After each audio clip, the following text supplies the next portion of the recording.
world is large, and there are many books about it.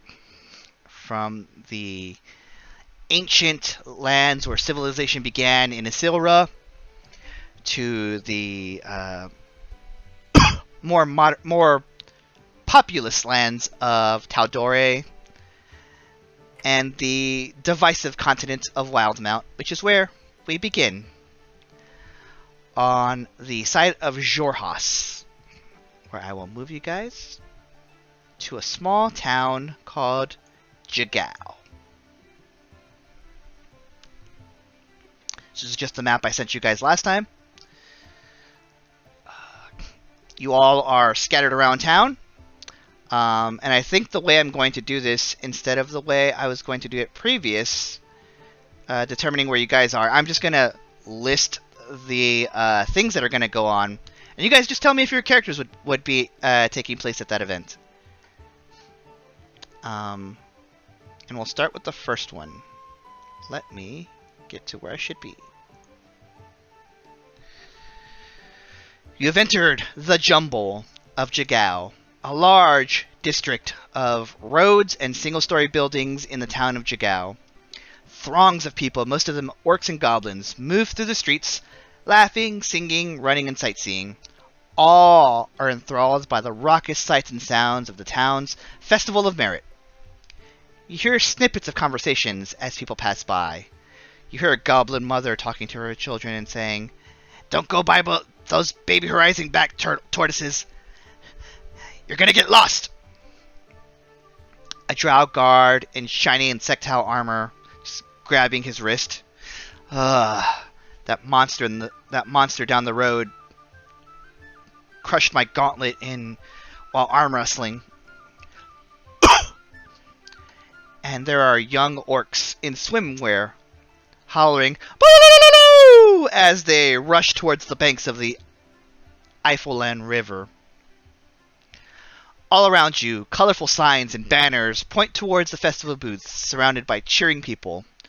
On the street, you're on alone.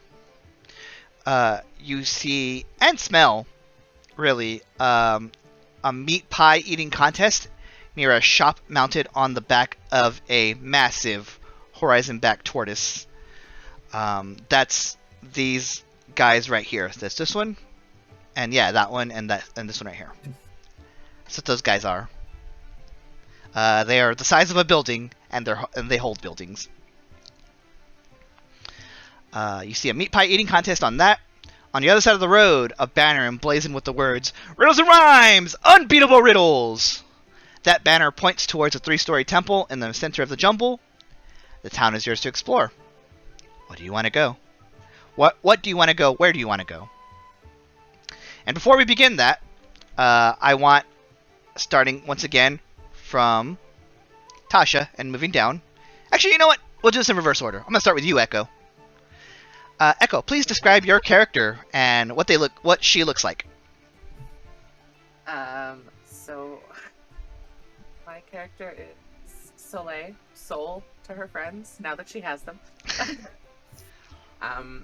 They're on the shorter side, 5'7", pretty slender, bright orange auburn hair, usually hidden behind her black cloak, and dress, sleeves go past her arms usually. She's probably hanging out at the back of the party, acting like she doesn't want to be there, but having a really good time. Love it. Anything else? I don't think so. Okay. Let's move on to Charlie.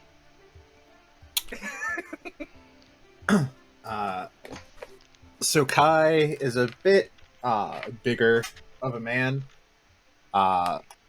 He's dressed in, it's almost like a robe, but it's this like dirty sort of like, it looks like it was a bright crimson red at one point that sort of just faded with time. He's very ostentatious in the way that he presents himself. He's got lots of jewelry around his neck. He's got some gold eyeliner on, right under the black eyeliner that's also on. He has tattoos that run from the bottom of his lip down his neck, and they're just dots going all the way down. His hair is a dark brown. Sides are shaved and sort of slicked back and almost like a faux hawk. And I can actually just send you all a picture of him. Yeah, go for it. Put it in the peanut gallery. Peanut gallery. As soon as I find out why it's not showing up. But you can carry on. That is Kai. Alrighty. Lindsay. Okay. So Eve stands at about 6'3". Damn. She is very obviously a half-orc. Her lower canine teeth poke up slightly from her bottom lip. She has raven black hair, greenish skin, bright yellow golden eyes. She wears a white shirt that it looks like it was an undershirt, but the outer part she ripped the sleeves off of because it was uncomfortable. Fair. And she values comfort. Mm-hmm. She carries with her dogs. You're good. She carries with her a guitar, usually strapped to her back, that she plays in taverns and on streets for extra money. She's quite jovial in her demeanor. Not really very threatening looking. Much more charming. And yeah, hold on, I got a picture of her too that I can add, but that is Eve. Alrighty. I love this already because as soon as I post this picture, you're gonna realize what I realized as you were describing Eve, that we're very good narrative foils to each other just in appearance already. Yeah. Nice. Hell yeah. And remember my rule about tokens. If you know where it came from, no you don't. What? Exactly. That's Eve. There we go. Alright, moving on up. Erica, go ahead and describe your character. Okay, standing at a good 7 feet tall because centaur reasons, is a centaur lady. She's got light blonde hair that goes down to like her mid-human back. Thank you for specifying. not the mid-horseback. She has her bangs braided off to the side with a yellow ribbon, and she kind of keeps her hair in a bit of like a loose ponytail, and she has a yellow shirt with a red wrap that clasps in the front, covering her shoulders and neck, and her horse half is, if you know the coat pattern, it's a Palomino dapple. Nice. Golden brown color with spots. Good job outing the horse girls immediately. Yeah, I'm a horse girl. I admit it. I say it, okay? I said it! Respect. And on her rear leg, she has high white socks, and on her front legs, they're shorter socks, and she has 2 Jigows as weapons, holstered onto her sides, and along her back is where she keeps like her adventuring gear. Ikluwas, for those of you who are wondering, are short spears. Yeah. Nice. Yes. Commonly found in... I forget what module it was. Anyway, doesn't matter. Last but a dulcimer. hell yeah. Last but not least, Amada. Or Tasha, go ahead and describe your character. Okay. So Amada has long blue hair, goes down to about the middle of her back. She wears like a corset top with a skirt that's longer, it goes past her knees. And then she normally hangs like in the middle of the group, just kind of quiet, watching everything around her. She has one star earring and one moon earring that she wears, and a dagger strapped to her leg. And then her staff is always on her, either in her hand or on her back. I have a question for you because you said you have Okay, you have a moon earring. What color is that moon earring? Silver. Carry on. All right. That's what I got. So you've got your party, and like I said, it's a little loosey-goosey here. You guys can virtually be anywhere. I'm just gonna talk about the different attractions, and you guys just tell me if your character would be there. And this can take over the course of like a single day. You guys can have been in different places at once. You know what I mean? Okay. Because the other party's gonna be doing that too. So, as you pass by the horizon-back tortoise that's holding the this large inn/tavern, the savory scents of meat, pastry, and spices fill the air around a 3-story building mounted on the back of a gigantic tortoise. A cooking stand and a festival stage with a long table are set up at the tortoise's feet, where an orc stands over a massive oven. She bustles from the oven to stage and back, placing delicious-looking hand pies on each seat and stacking more and more of them on a cooling rack nearby. People are already gathered on stage, including a scrawny young human with a mop of brown hair and a scruffy beard. As you approach, the orc calls out in a melodic baritone, "Come to sample the best meats this side of the waste, yes? I sell them for meals up there, but I'm running pie eating contests down here all day. If you've got an orc-sized stomach..." That wasn't baritone at all, I'm sorry. And this is the pie eating contest. If any of you guys think your characters would be here, I can move on from there. Later. I was gonna say, are we like traveling around as a group? I guess. It's up to you guys. No. I'm cool traveling together. Same. Okay. And like I said, if you guys see a different attraction that you like, you can go run and grab that one. Think of like the Ren Fair. Okay. Arm wrestling! Arm wrestling. I Yeah, that knight was talking about that. Uh-huh. I can move on to that one if y'all want. Sure. Alright. Cool, Yeah, cool, why cool. not? Alrighty. Here it is. As you guys continue to move around in town, you get to about right here-ish.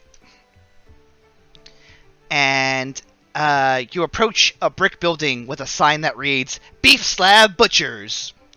A simple table and 2 chairs have been set up outside. Both chairs are currently occupied by people wearing armor that you all would recognize as the Aurora Watch. For those of you who do not know, that is the local guard that is specifically from the Kryn Dynasty. So I should say is the guard from the Kryn Dynasty, not actually the local guard. It's like having a state trooper versus having the local police. Their elbows braced against the table and their hands locked in arm wrestling duel.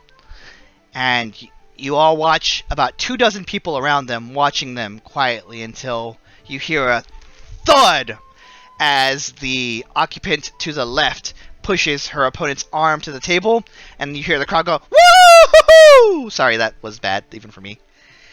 And loud cheers and applause. You see, standing up as the defending champion, an orc, of a strong orc lady. And she kind of like rolls her shoulder back.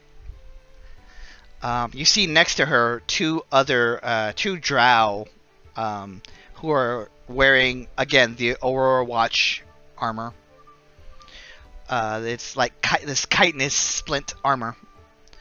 You see a quiet male goblin sits off to the side and is like counting coins off. And you see that there's like a handful of people in line, and he's like has like a couple of coins. Like, all right, you got here's your winnings,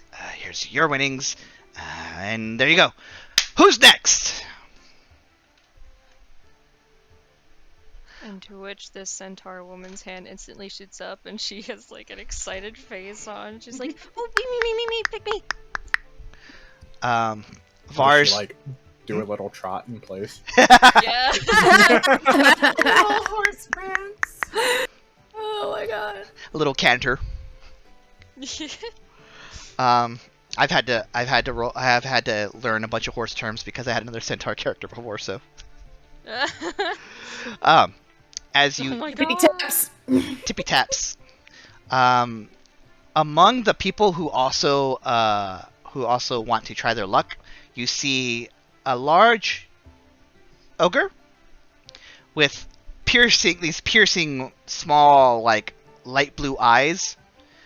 And you know, the expressions of an ogre being like 9 foot tall, very large is what I'm trying to say.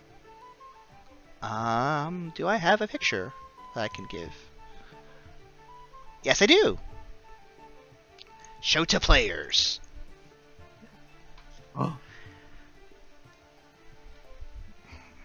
Wearing very simple leather armor.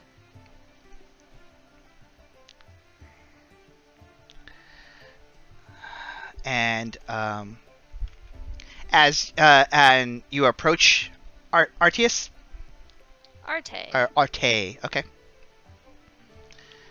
So you approach the table. Yes. All right. As you approach, you see Maggie at the same time also approaches, and you kind of both do like a double take at each other. But before the two of you start to like say anything, the orc puts a hand up, is like, if you want to challenge me, either of you have to get through one of my guards first. And like thumbs out to the two female drow.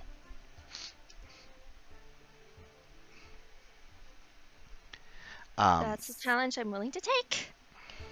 There was 3 guards that she had, and she just thumbs up 2 So of them, or she herself is a guard, and then she has Okay. 2 that she is flanked by.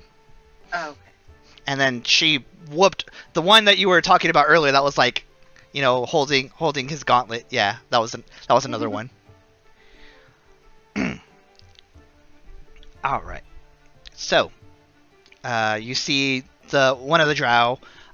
This one has like, her hair is up in a like silvery ponytail, but it's up like, I don't know if you remember how I had Salvador's hair at one point where he had like the long braid in the middle. It's like that, but it's like still up somehow. And she looks towards Maggie and goes, "Oh, you're a large one. I'd love to test my mettle against you." And Maggie's like, you see Maggie's eyes like narrow even more so. She like sits down. They clasp hands, and begin. And I guess I'll roll for both of them, since, you know, that's how that works.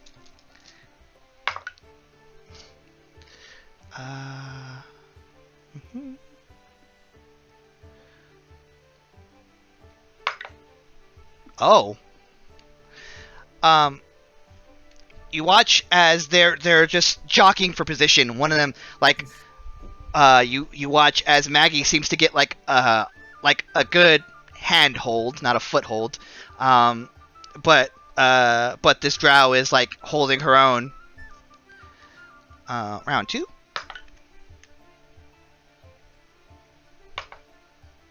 Oh, and as you watch as they're like doing this, the drow moves Maggie's hand back to like basically center, and they're locked in this stalemate.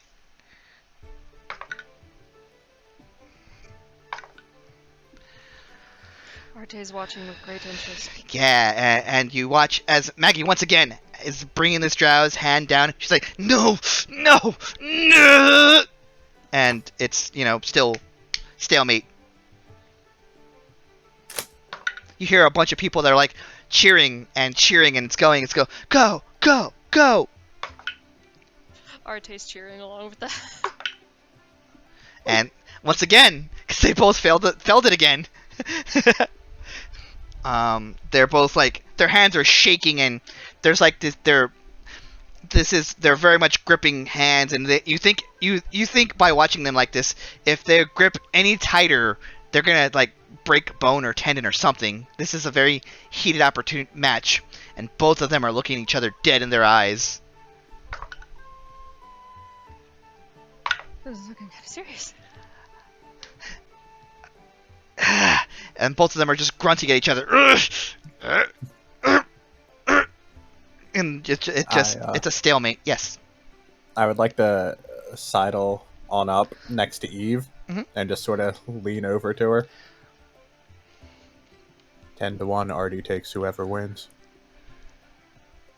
You are on. Alright, and these two are still locked in a very tight stalemate because every time one of them has failed, the other one has failed. How much do I owe Kai, by the way, right now? I don't know. Okay, you guys can talk about that together. Okay. Finally, just as like the drow looks like she's going to take it, and Maggie goes from squinting her eyes to her eyes being wide, and then wham! Almost breaking the table with this drow's hand clasping firmly on the ground. Or firmly on the table, rather. And you I hear... was like, damn, all the way to the ground? No, not quite. And you hear cheering again. And the goblin comes up to the ogre, or goes up to Maggie and says, What's your name, ma'am? And Maggie goes, I'm Maggie Keen Eyes. She won't forget it. She stands up. And again, rolls her shoulder because that was an intense match. Woo!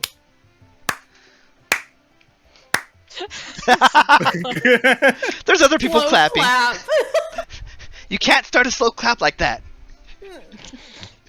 He did. Oh, but she did. Alright. Happy little horse bounces. Arte, they don't have seats suited for a centaur. However, you can like get on your horse, like I don't know, you can get down and into a seated position, and you probably still have enough height to stand on the table, or have your arm on the table. Yeah. And there's a couple people that are like, hey, is that how that works? And the goblin's like, I don't know. Have you seen anything like that before? Hey, You can understand those goblins. So. she's a she. Sorry, have you seen anything like her before? Thank you. That's right. She is a lady. Okay. So, as you prepare, you stick your elbow where it needs to go. You lock arms with this drow. This one has wild red hair, just kind of muscled about everywhere. And she looks at you and says, "Hope you're ready to lose, horse lady." She kind of looks confused as she says that. Well, I hope you're prepared to lose too. She looks at you for a second, it's like, huh? And then the goblin's like, 3, 2, and she's like, oh shit! She like readjusts her position, and give me an athletics check.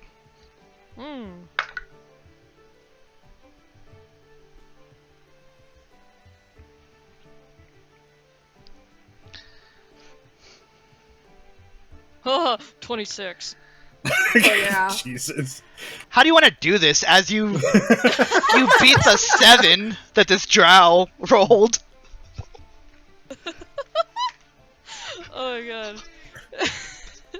Good God. Alright. Kevin being the hype man.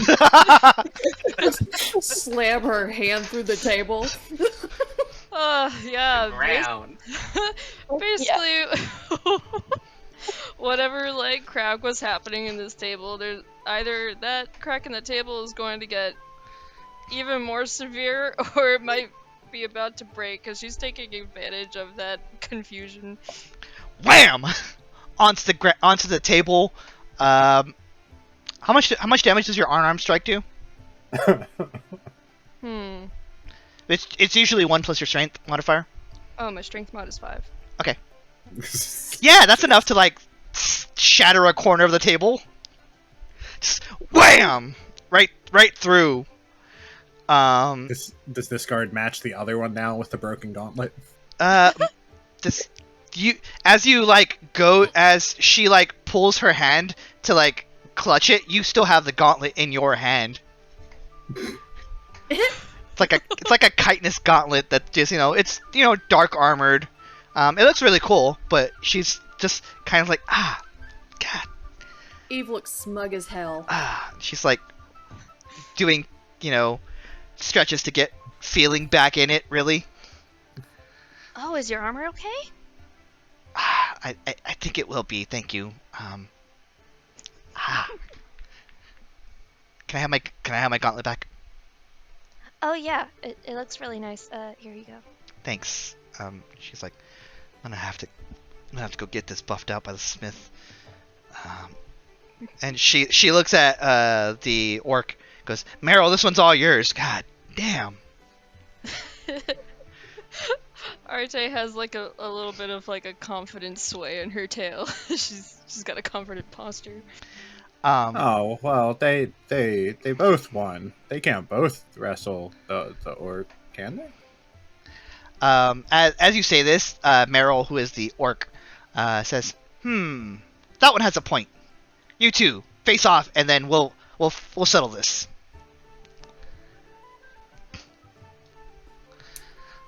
Kai just like side eyes Eve and just smirks. Shit-eating grin all the way.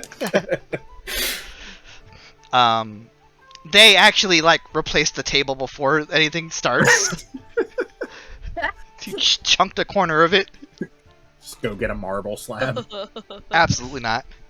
not in Xhorhas. So as they do that, Maggie gets on the opposite side of you on where the table is eventually going to be, and looks at you and just like smiles and is like, wishing you the best of luck. Your name is Arteis.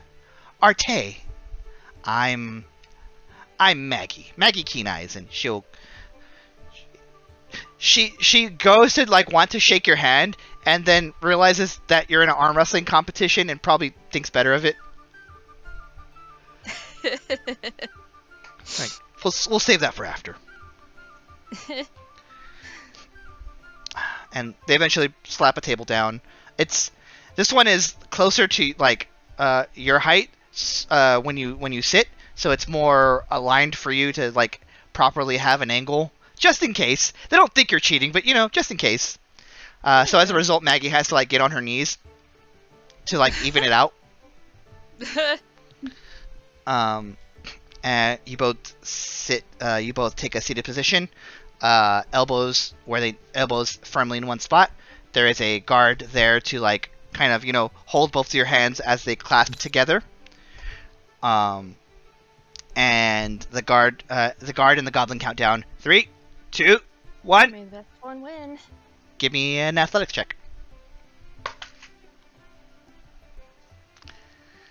21. Out in one round, Maggie. Jesus. So as I roll even worse, but still come out with the same result. Not quite as much of a blowout, but you do eventually, wham, get Maggie's hand down, and it isn't as painful because she's not wearing like a heavy gauntlet, so you're not impacting armor as you do it. But it is, and the table is close to the ground, so it doesn't like immediately shatter. Mm-hmm. And she's like, and they're like, winner, Arteis? Arte! You hear just light clapping, and the cheers of your party. That's 13 gold now, Eve. Yes, shut up. Elbows him.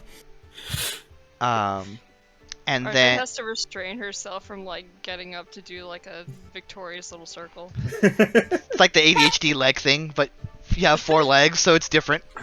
The horse half has a mind of its own.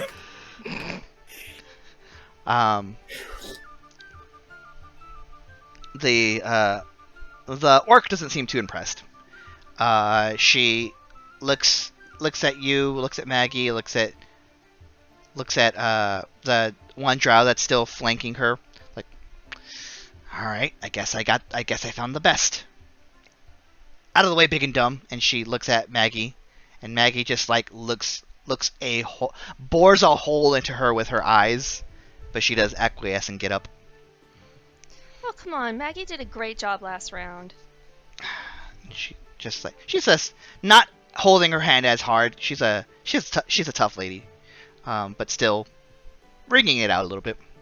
And she doesn't say anything, but she will stand off to the side and give Meryl some room. Meryl like cracks her neck and is like, "All right, let's do this." And same thing happens. You clasp hands. The Aurora Watch Guardsman holds both of your hands together, and the goblins counts down. 3, 2, 1, go! Fuckers. Give me an athletics check. 20. As you no, this was a natural 20. So Dang. as you're both, you don't lose immediately. The way it works is you're both trying to hit a certain DC that I'm not going to tell you until after this. And you both hit it, so it's a stalemate. Immediately, as you try to move you had the upper hand on the first drow person. With Maggie, it was a little more. It was one-sided still, but it wasn't like ridiculously so. With Meryl, you're like pushing against the brick wall. It feels like. And she looks at you as like, is that all you've got? I got more where that came from, just you watch. Round 2, athletics check. Another 20. As you say that, she's like, what do you mean by wham? You slam her hand onto the ground, onto the table again. And as you do that, like, she's like really very quickly snatches her hand back so as not to lose the gauntlet on her hand, and just rests it and rolls it out, and the goblin goes, "Winner, Arte!" And you hear Woo! cheers. You've beaten our champion, which means you win this, and the goblin reaches into the bag that he's been pulling coins out of, pulls out this metal, not metal, that's shaped vaguely like a pie. Or sorry, not a pie. 2 fists clasping. Okay. Wrong event. I was gonna say that. You won the pie medal. I like to think all the medals are just mixed up. And you win. I'll show you in a sec.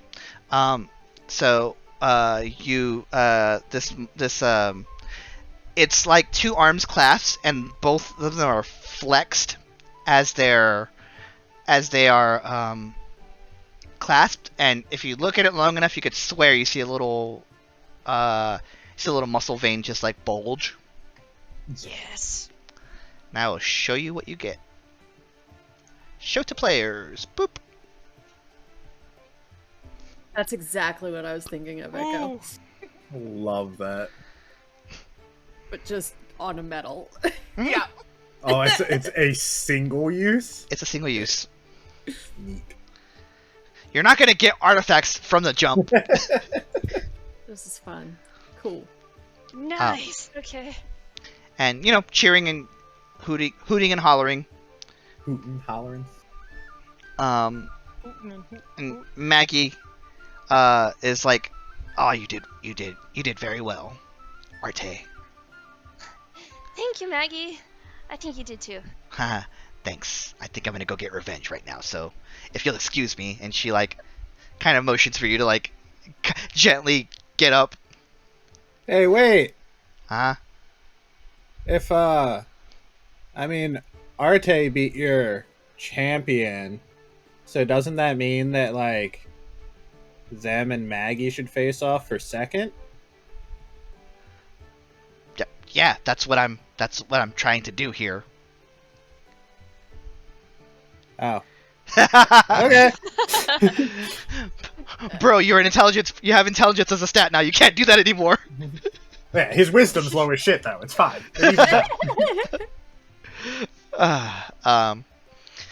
And you get up, Arte. You know, put your medal wherever you're gonna put it. It seems to be made of, like, ebony. Interesting. She gonna stick it right in her backpack. All right. And you watch as Maggie is like,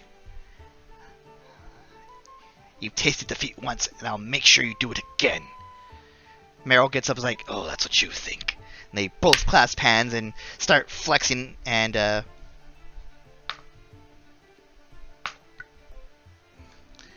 yeah, Maggie just boom creams Meryl immediately. Woo!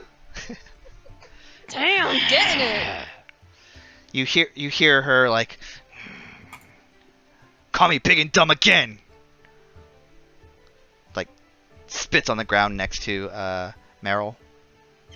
I knew they shouldn't have done that. And the goblin's like, "The winner, Maggie Keen Eyes." They, like, very slowly, sheepishly go towards Maggie and, like, offer her another medal as well. Oh my god. A very similar medal. Sided clapping. Woo! Just keep giving Maggie the medals. Just keep giving Maggie medals. and he, like, saddles back and starts, like, handing out winnings to the different people who put bets out. And the goblin's like, "All right, we're gonna take 30. Go on, go, shoo." Oh. Go on, get. And the last thing you see before you leave, you exit where this butcher shop is. The two drow guards, like, trying to console Meryl, and she just shoves one of them. It's like, just, like, sulking. It isn't like a hard shove. It's just like no, I don't want to hear anything right now. Don't touch me. I'm upset. Yeah, exactly.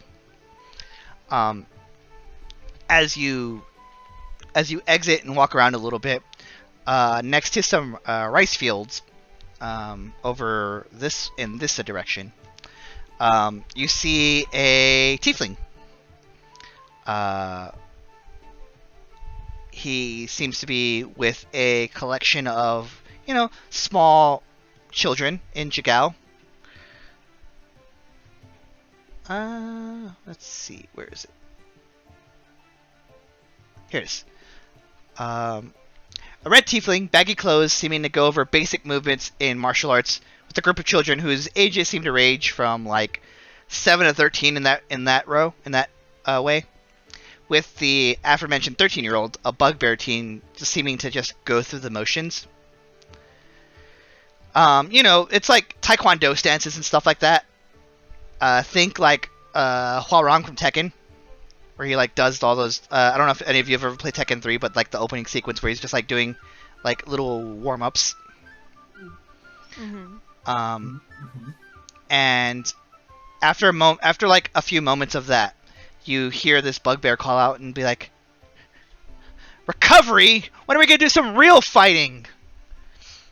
And those of you who may have a passive perception of 13 notice that there's a little twinkle in Recovery's eye as he begins to respond. He goes, "I am teaching you to do some real fighting. Here, stance up!" And he takes a fighting stance. He's like, "I want you to do the following. I want you to feint, step back, feint again, and then kick on your other leg." And then you hear, and this person apparently named Recovery, as he calls that out, and the bugbear kind of nods and takes a stance, and you hear Recovery, "Ah!" and charges after him, and this bugbear's like, does exactly what it is told, and if you've seen the scene from the Karate Kid, it's exactly that, where he's like, "Wax on, whack, wax off." Whack. And then as the bugbear turns his body and kicks, like it's a very like center mass chest, right in the chest, and it doesn't seem to affect Recovery that much, but it lands squarely on the chest and keeping him literally at leg's length. You hear Recovery grunt, but it doesn't seem to be super phased by that. And then he gets a smile. He smiles as he looks down at the foot, like nods. It's like, "Well done. If this was anyone else but me, that might have hurt. All right, you're all dismissed." And a bunch of kids just like start going about Jigow, running around. He sees you all and just smiles, waves, and goes into the rice fields. Are any of you joining him? I didn't see shit, so no. Okay. Well, the passive perception was just to see the twinkle in his eye, not necessarily to see any of that. No, I'm good. Okay. And where did I come out from the arm wrestling again? You were over here? Here? In this area over here? So you guys would have Oh. gone like... On the main road, maybe? Yeah, you guys would have gone like this way. Because I'm like, Arte would want to do almost everything. So it's up to you. Are any of you approaching the rice fields? I don't think Arte would be approaching it just yet. Sure. Kai doesn't have a reason to. Yep. Yep. Alrighty then. Moving on. As you like see this tiefling go into the fields, you see let's be this. Once again, I cannot stress how large these tortoises are. As one of them is walking down, just right next to you guys, and is headed towards, headed in this general direction, like down the path where this like long line is. And you see somebody on top of this one horizon back, and goes, "It's migration season again, and the tortoises are ready to go. Meet me in the center of town, and we'll settle up. And who gets the fastest tortoise?" Now that's definitely gonna catch Eve's ear. Amada's too. So Require riding on a tortoise? yes. Could someone like me ride a tortoise? The tortoise is size huge, so technically yes. Whether or not it's Centaur Do on a it. tortoise. Oh my god. There's You a could mental certainly picture. try. I'm gonna try. I'm gonna turn to Kai. I bet you everything I owe you, I can beat you. Everything you owe me? 13 gold. I'll take that action. You guys follow the tortoise, the horizon-back tortoise, over here. Oops, wrong thing. To right about here. And you see there are, in fact, a ton of horizon-back tortoises. Do I have a picture? Let's find out. Oh, this is gonna go so poorly for Kai.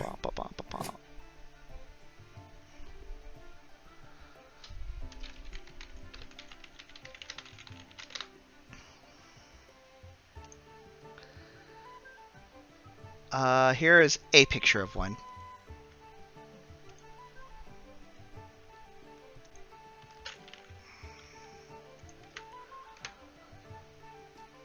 They are massive. Oh my god. Big boys. Big. You see the orc like kind of get this tortoise and situate it where the others are.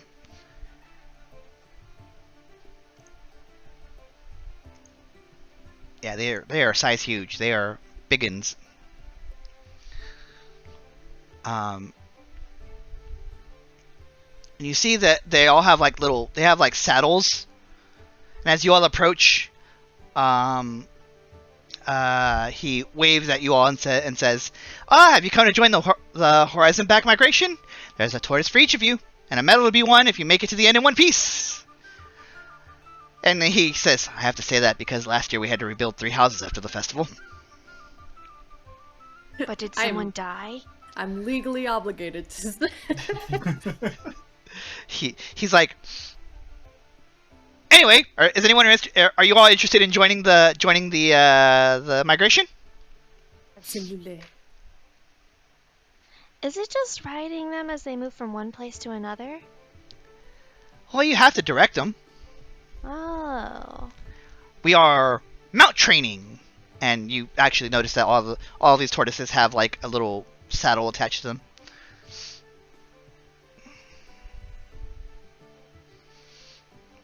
Any other questions? You see a couple of people starting to get on different ones. If I can, I'd like to try. There's only one way to find out, Missy. I'll take a piece of that action. Yeah. If Eve? they have enough. Yeah, parts. there are plenty of tortoises for everybody if you want to. Are we all doing this? Is that what's going on? It's Mario it. Kart time, Group baby! activity? Mario Kart. Except we're riding the turtle shells. Yep. Yeah. And you notice as you get on each of them, all of them have different like back moltings. There are a couple that are like they're like it's like lattices of like squares. There's one that's like a weird like lattice of like to bring an out of game term. They're like triforces. And there's some that look oddly like dodecahedrons. If there's any that has like a gold pattern. Oh to yeah, it, for sure. the one Kai jumps on. Yeah, I'm going for one that is much darker. Okay. I want that black shell. You all are able to get on a horizon back that you want. You notice that each of these seats are very makeshift in nature, because they're just starting out on younger tortoises. They're not like biggins. So you can imagine how big an adult is. Terrifying. Uh-huh. And you see the orc who is like the scout or the person who's running this goes, all right, is everyone situated and as safe as? And he looks over to Arteis, as safe as you can get. She's like looking around at her seating situation. And she's like, I think I'm stable. What's that? Horse jokes. Yes. How many competitors besides our group are there? There are 2 on the outer ends, and that's it. There's like just a drow. Looks very uninterested. and there's one that has like there's like 2 goblin children and a mother on one, and you get the sense just by like the very quick look that they look like they're doing this more as like a roller coaster than like an actual race. You know that family that goes to the bumper cars and they just ride one together and they go like 1 mile an hour. Yeah. Yep. Yeah. As soon as all of you are seated, you see that he climbs onto the one he was on earlier, and he goes, "On your mark, get set," and he strikes. He like makes a sound. He goes, "Go!" and he like slashes the air with his hand. And he's like the pace car. All right. Yeah. All right. So as you are making your way through, I need all of you to give me an animal handling check. Great. I knew this. I knew it was going to be bad. Uh-huh. I got a 22. Uh huh. 11. Okay. What do I roll? A 20? Yeah. Roll a d20. Roll a d20. On D&D Beyond, you can just click on animal handling in your. Oh God. No, it's +2, so 3. Yep. It's a natural 1. We have rules for that. Don't worry about it. All right. So. Okay, mine's worse. Don't worry. Okay, cool. What'd you roll? A 2. I Did you roll beat you. Did you roll a I rolled natural? a 5. Did you roll a natural 2 or did you roll? I rolled a natural 2. Okay. Well, Amada rolled a natural 1. Yes, I know. Yeah. But my modifier is -2. Oh god. All right. Damn, you got a 0? I got a 0. God dang! You didn't go anywhere. Your turtle didn't My start. turtle actually backs up. So let me start with the positives first. Arteis, you have no issue getting like just directing your tortoise where it needs to go. Like does a little butt shake as it like passes by everybody else. I need the rest of you to give me dexterity saving throws. Oh, thank God. Let me know if anyone gets under a 13. Damn. 20 again. Dex Yeah. save? Unless it's specified, usually what you'll be rolling is a 20. That's what I figured, but I wanted to make sure. Mhm. Yep. I got a natural 3. Okay. What is that with your dexterity save? At 5. Okay. 19. I'm starting strong. Yeah, you are. It's a 14. Roll 20, so 23. All right. I think all of you. What'd you get, Kai? 19. 19? Okay. So all of you stay on your tortoise except for Amada. Amada, you fall off of this ginormous tortoise and take 3 points of bludgeoning damage Ooh. as you like. This thing is a solid like 10 feet off the ground from where you are sitting, so it like bucks. And the rest of you hang on for dear life, and you smash to keep on. But Amada, you fall off and fall on your ass. It's not painful per se, but it's well for a wizard, I guess it is. But it's more your pride than anything. Okay. My pride. Would you like to try to get on the tortoise again? It's still moving. No. Like your tortoises are still moving forward, so. You can if you want. No, I'm good. I'm good. Okay, you Just get gonna off. lay in the dirt I'm for a just little gonna bit. I'm just gonna give it a little pat and I'll be good. Okay. Run free. That's okay, Rocky. You take your time. Give me another animal handling check actually as you do that. Oh, Oh no. So on your character sheet, what you can do instead of like rolling a blank d20 is you can go to like where it says animal handling and you see where it says +2, you can just click that and it'll roll for you. cool. 8. Oh shoot, I did not mean That's to fine. roll that. It's Don't worry an about 8. it. It's an 8. So you like pat it and it's like, no, you go ahead. As you go to pat it, I was gonna say you fell in you fell forward. Is it like reared and you didn't let go, so it like went forward and it launched you a little bit? So it's going to take a bite attack against you Oh no.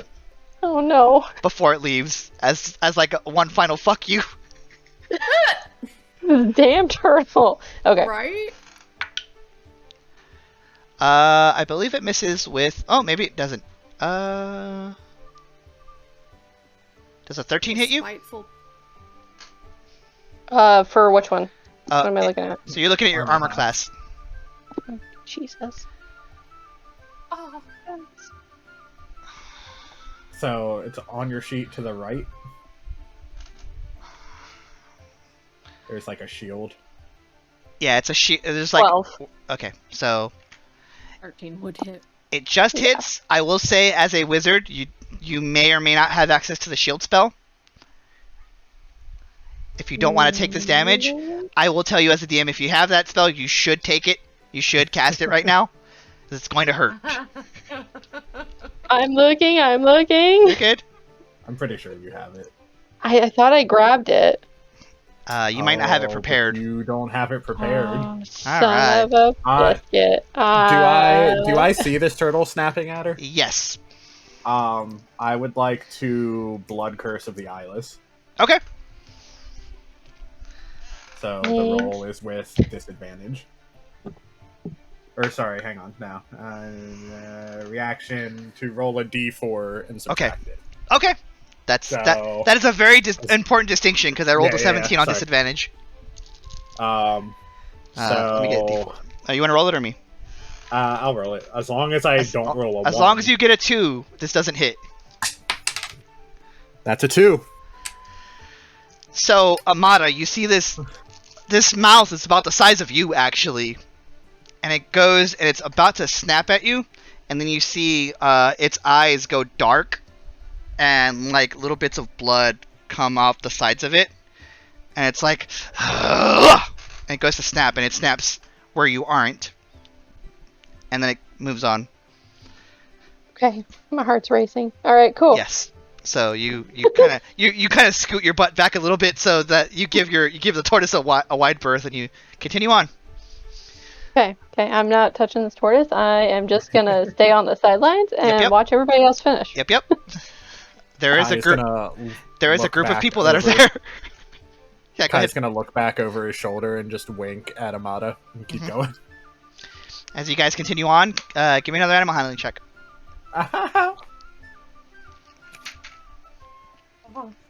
7. 9. I got a 3. Okay. I got a 4. Still better. Don't take my luck. What did you roll, Arte? 7. 7. Yeah. All right. All 4 of you, give me dexterity saves. This is just gonna be who stays on the turtle the longest. 20. I got another 9. 16. 8.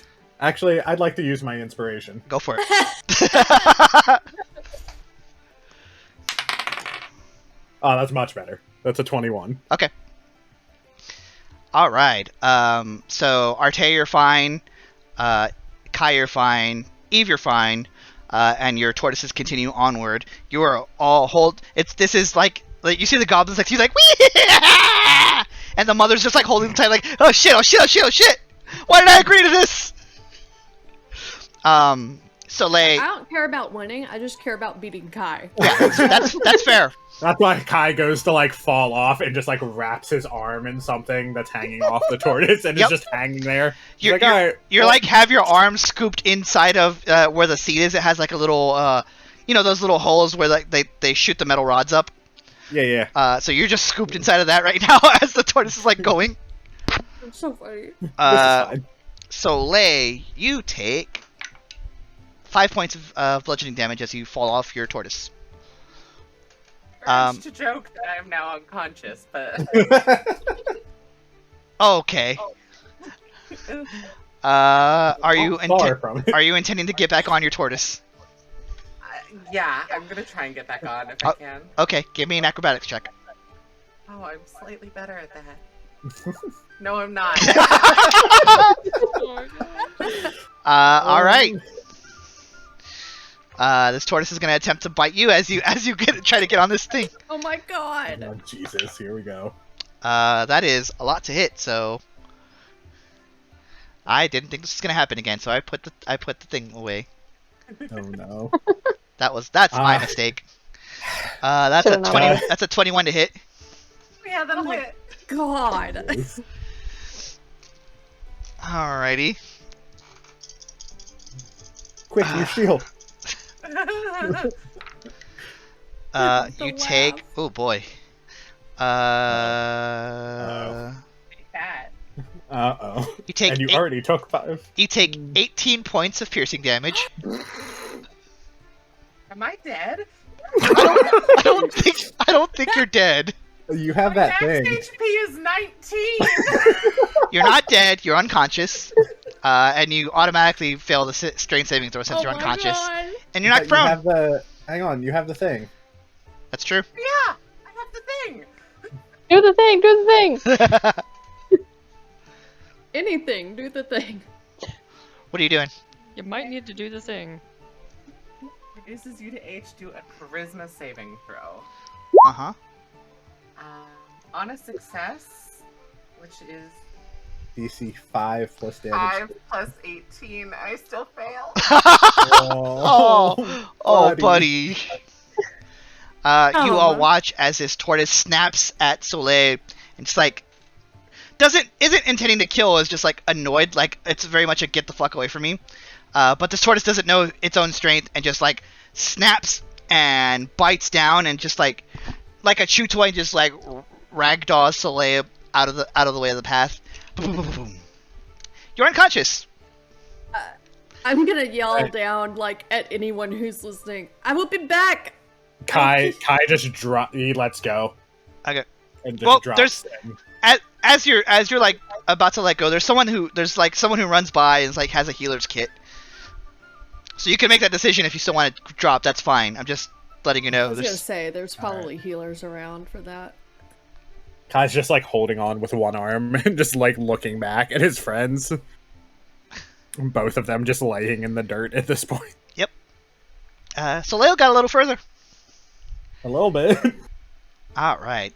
And this is the last stretch as you guys are getting towards the end here. One more animal handling.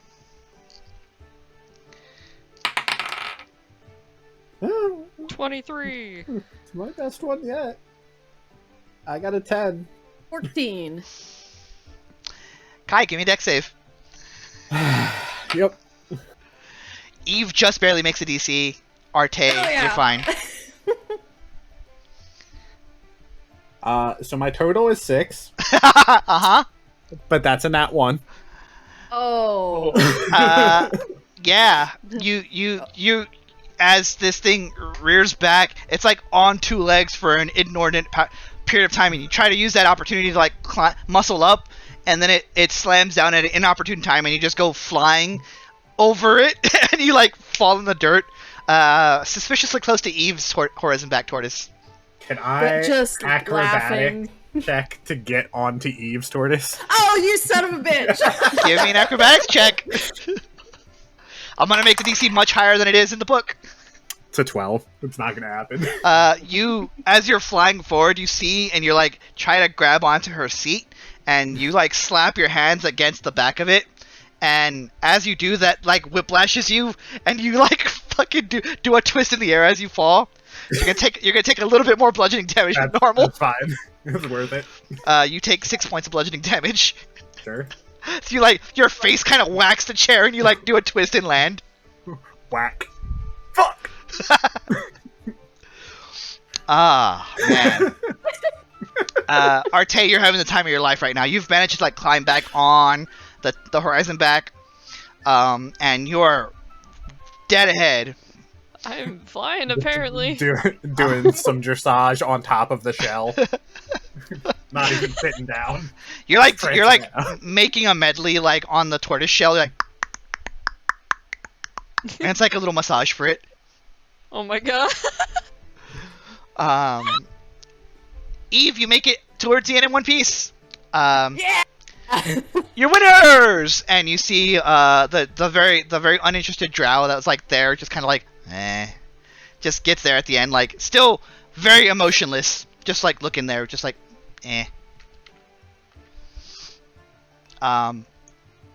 So the two of you, Arteis and Eve, you get a little something. A little something. You both get medals that are tortoise shell shaped, and much like the Horizon backs themselves, no two like you look at these medals, you look at the one the drow gets, like no two of them look the same. You get this, which would have been helpful for Amada. My goodness. Heck yeah. Nice. Listen, I Gotta made collect it medals. to the final leg of the race You did, and with then a -2. and then you did like this fancy ass twist and fucking ate shit. I like to think that he lands like in front of the finish line. Uh-huh. I'm so excited for us to get through all of these and all of us to just be like half beaten up, covered in dirt, and Arteis just with 5 gold medals around their neck. Yeah. A blue ribbon comes from somewhere. No. Without any issue, Soleil, they managed to bring you back to consciousness. 46 I'm plus going. 4 is rough damage. Yeah, it is. Jesus. It's supposed I'm to be gonna yeah. go back to Soleil and help them up, and go back and also help pick up Amada. You get back. You yourself are pretty banged up. I'm alright. I've got more hit points now than either of them have when they're full health. So. You get them up, and you go to meet Arteis and Eve at the end, who both are sporting like very cool looking tortoise shaped medals. Arteis is just beaming right now. Alright, we're even. Oh, were you guys betting? Yeah. Yes, you Yeah. could say that. It's alright. I've got whatever's next. Sure. What's everyone gonna do next? There's a thing. Pie. We should eat. Pie, yes. As you guys make your way back out from this long line of like fucking tortoise shell mark, the scrapes where Horizon back tortoises move, and you go back to the other one. There's still pie eating contests going on. You see the brown-haired guy is still there. Jesus. You can put him away. What can you say? Nah, I'm sure. You see, he's kind of like been like you get the sense he hasn't actually been participating yet. He's just been like kind of nibbling on one.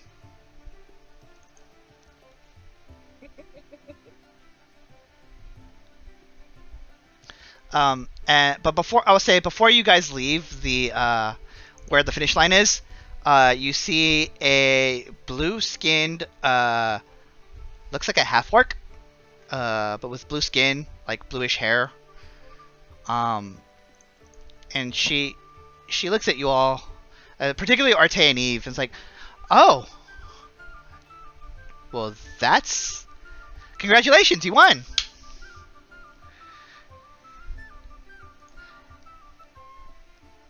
Yeah, I didn't expect it really, to be honest. Yeah, not a lot of people do that the first time. And she extends her hand. She's like, I am Io Jabe. Io Jabe, my name is Arteis. Nice to meet you. And she shakes your hand, and she goes to shake Eve's if Eve is willing. Yeah. Puts her hand out, shake it. Especially another half-orc. She looks at you, is like, a half-orc. My parents were half-orcs. She smiles. It's my mother. She just nods and just like, so my my group that's here, we're gonna all be together during the closing ceremonies. If you want to just join up, I'd love to see the winners. And at this point, Kai and Amada and Soleil show up, all beat the shit. The winners. She looks at Kai. The winners. Well, cool. I'm just gonna be hanging out here for a bit, but you guys, like, there's plenty more events. Go for it. Yeah. I think you're. Hi, I'm Kai. Hi, I'm Io. You wanna join us for some Thai? I'm good. My buddy Irv is over there though. Irv? Yeah. Right. Well, Irvin. He likes people who he's not friends with to be called Irvin. But yeah, Irvin's over there. Alright, let's go find Irvin and get pie, I guess. And then fast forward, and yeah, you guys are able Is she to. wearing any medals herself, or? It's a good question. Make a perception check. We'll never know. How would you know? We wouldn't know. I have no idea. I was too busy looking at my own medal. Uh-huh. You were too busy fucking rubbing Kai's face. That's true. That too. You were just polishing it, staring directly at him. Exactly. You notice that she does, in fact, she doesn't have one.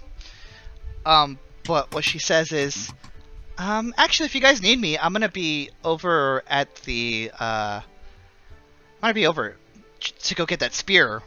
And she points down, down over here by the docks. You guys can join me later if you want. Whoever among you want to. What's with the spear? It's just a contest to grab a spear. It ain't that hard. It's just swimming. Oh, swimming. Ah, right. Sorry. That was insensitive. I'm sorry. Taps my face. It's fine. I expect everything to accommodate a centaur. Her face goes like purplish. Aw. Yeah, I'll be over there. So, bye! And she, like, heads that way. Like, a little more embarrassed. Okay, bye. From the faux pas. Well, I'm famished. Pie time. So, fast forward. Going to the horizon-back tortoise that holds the tavern together. Oh no.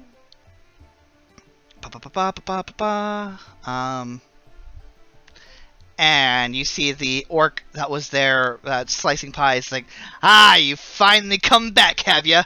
I saw you on those tortoises! Except for you three. Hey, we were on them. I saw your body ragdoll. From atop a... I didn't see any tortoise, I just saw it. I saw that body launch. I dislike you. Are you eating or not, son?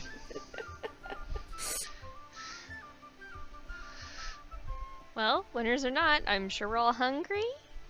It is 5 silver to enter the contest. Do I have that? You should. Surely, like, your starting equipment gave you that much. I'm just gonna slide 3 gold across to him. Yep.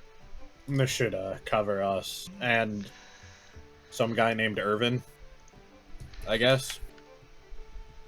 Irvin! He, like, looks around like, who the fuck is calling him? He looks... like, tilts his head. I'm just gonna wave to him. Does a nervous... Hey. He does the, like, very socially awkward, like, hi? Ayo, she said you're friends. Pie eating contest? Sure. He gets up, and there's 2 other people that are there. You see a male drow who's like flexing as he's getting ready. He's like, yeah, kind of like a Gary Oak thing. He's got it's got a very a shit-eating smirk on his face. It was 5 silver apiece, right? Yes. So 3 covers all 6 of us. Yeah. And you see Irvin, who is there. Hey, Kai, nice to meet you. Irvin. Likewise, you met Io. Where was she? She was. We were near the tortoise race. She said she was going thing? to the spear. Something about the docks. Ah, the reckless. Okay. Sure. Reckless. She said it was swimming. Yeah. May the better person win. I'm going to sit on the other side of him.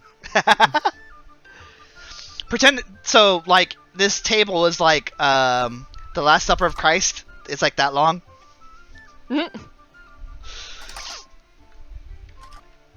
Goodness, no. Oh my god.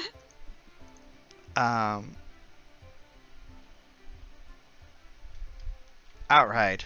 So as you all begin to sit, Arteis is once again woefully unequipped to sit properly, but you know you can eat pies. It's fine. Yeah. You might actually have to stand for this one. Table? Oh. You might actually have to like- stand for this one. I'm like, I could lay on my belly, my horse belly. Agatha's like, No. It's probably best if you stand if you're able. Okay. What if we, like... Kai's gonna look around for a stool. Mhm. If he spots one, he's gonna grab it and, like, put it on top of the table at the end of it. So it adds some extra height. So it's maybe up to, like, chest level for Arteis. Sure. Like to slap pies onto? Yeah. Okay. Yeah, that'll work. Ah, Yeah, you've got a that's crafty good. one. We've got an engineer in the audience, ladies and gentlemen. Yeah, you make do. Ah, good brain. And you see all of them. Everyone sits. There's a last minute entrance like, wait! And there's a little halfling that like slides under the table and takes a seat.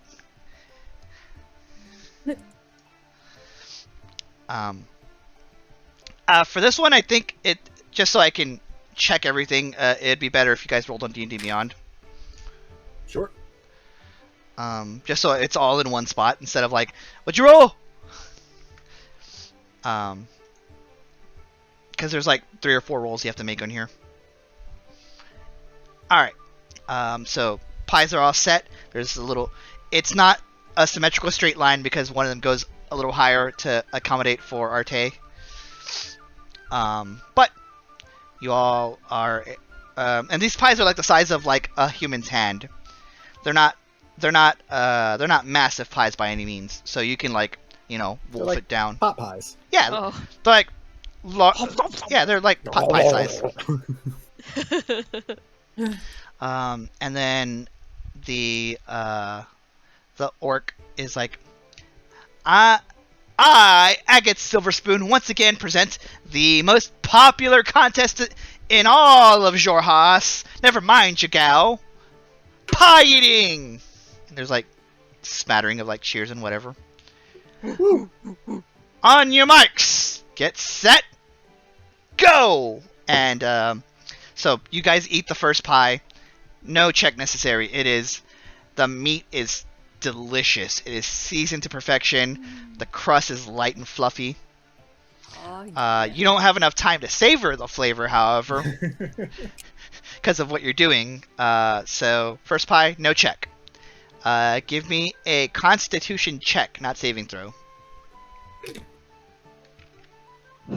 This is So not we actually just really roll Constitution. Correct. Yep. Roll it on D&D Beyond, please. 20. Oh, you did. No, it's still gonna send over there. So 1, 2, 3, 4, 4. Amada, I think, is the only one missing. What am I doing? I don't Roll even know a- what I rolled. Oh wait, are you in the pie eating contest? I think Kai paid for everybody, right? Yeah. So if you're in, you're So in. I guess I'm in. So give me a Constitution check. Okay. Up where your Constitution score is, just click on the +2, and that'll do it for you. You guys have the Beyond 20 extension, that's why it's rolling there. But that's fine. Yeah, I turned mine off, so. Alright. 1 round down. You guys all muscle through a second pie. Oh, wait. There it is. On and off. There we go. Yep. Yeah. Alrighty. And as you guys finish first pie, nothing untoward happens at all. It's delicious. Second pie. It becomes a thing where it gets less and less delicious as you're like, shit, I'm in a competition. Why is this getting progressively more disgusting? Mm-hmm. Yeah, exactly. Roll real quick for the people. And then... Alright, well...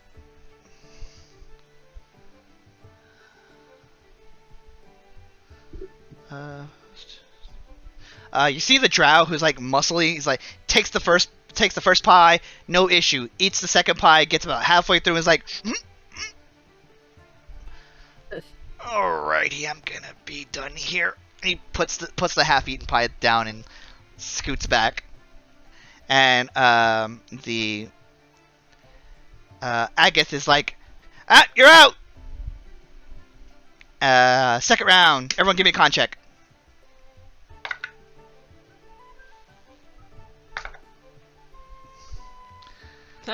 5.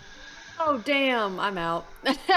Everyone gets out this round, pretty much.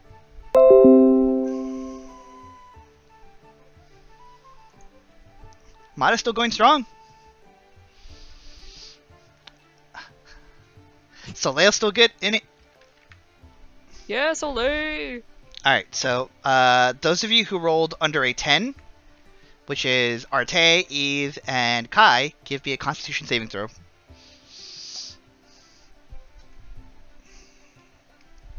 Hell yeah. 7. 10. 22. Arteis and Eve. You are both... We grow up, don't we? No. You feel... Okay. I'm not gonna have... You guys aren't gonna upchuck. I wouldn't do that to you guys. Okay. However, you are both... You are full, you are poisoned, and you feel queasy. Oh, Jesus. Poisoned? Yeah. Oh. This is a slight. This is a slight. Now, wait a minute. I have a thing for that. What do you have? I have that Theki root. Well, yeah. But you're currently full. Yeah. Yeah. So you can go and administer it later if you really want to. I mean, it depends on how long you have the poison last for, but yeah. An hour. Okay. Yeah, so it won't be a huge deal. You just step back and you're like, oh, nope. Done here. Gonna go sit somewhere else. Yep. Away from the smell of pie. Yep. RJ is just like, what is in these pies? Am I able to power through? You are or do I... just fine. The halfling, sorry, wrong one. Oh yeah, no. Irvin also sits, pulls back. The halfling's still going strong. She's like, so by my count, it is Soleil, Amada, and this halfling. Irvin also sits back. He's not queasy or nothing, but he's like, I'm done. It's a lot of pie. Yeah, it's a lot of pie. Alright, I'm not gonna say last roll, but next roll. Whoever's left. Oof.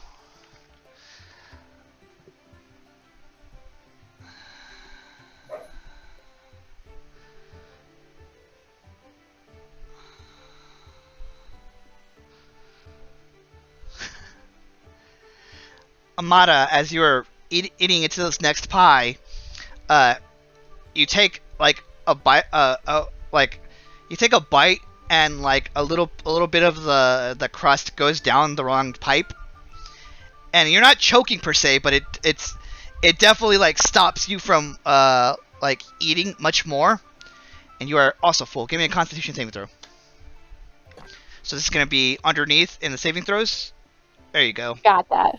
All right. You are unfortunately also poisoned. So as you get up and you're like, nope, nope, nope. You and the halfling both at the same time. Nope, nope, nope, nope, nope. And you both like stumble off, and the halfling just leaves. And is like, ugh. Soleil, you go through it just fine. And as you finish this one, Agath slams down a mug and is like pushes it towards you. It's like you see it, look inside its water. It's like, winner. What's your name? My eyes have like kind of like they're like sparkling a little, like yellow. The pupils have like slid a bit, and I just like chug the entire. Winner! And she just like points at Soleil. Soleil. Winner, Soleil! And, you know, people are cheering. Just really trying to hold your contents. Yeah. Makes you very hungry. For sure. And she will be like, and here's your prize. And she hands you a medal. And Just more pies. much like the others, here it is. Oh, nice. Remember the meat pie. It is pie-shaped, of course, and it smells like a fresh pie. Ew. Ugh. Away. I keep the smell. I will only use this for evil. Irvin will kind of sidle up to you, Soleil, and like shake your hand and be like, "Well done. You can really put them away." Like, blush immediately and look away. I'm like, I usually don't eat that much. Well, respect to you for doing it. You won. Io said that we might see you. You're friends with her, right? Yeah. She's the leader of the our, and he like turns away from you as well, like also blushing. Our group. Well, we'll see you at the ending ceremonies then. And I like turn back to the group. Yep. Irvin will turn and like go. You said the docks, right? I'm gonna go to the docks. Yeah, that's where I'm gonna go. I'll be over there. Bye. And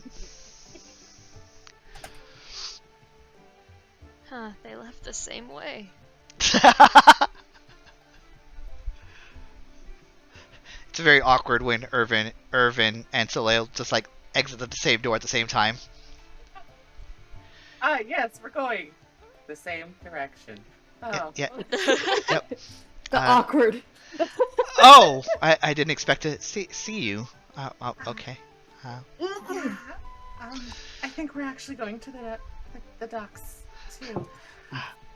Oh, okay. Well, I'll see you there, I guess. And he like sprints. Aww. It's adorable. That was great. Very good. Gotta go. He almost looks like him too. He does. Holy shit. No. Ah, man. Watch the highlights out of your hair. Oh shit. The party gathers up. Are you guys going towards the docks, or where else are y'all going?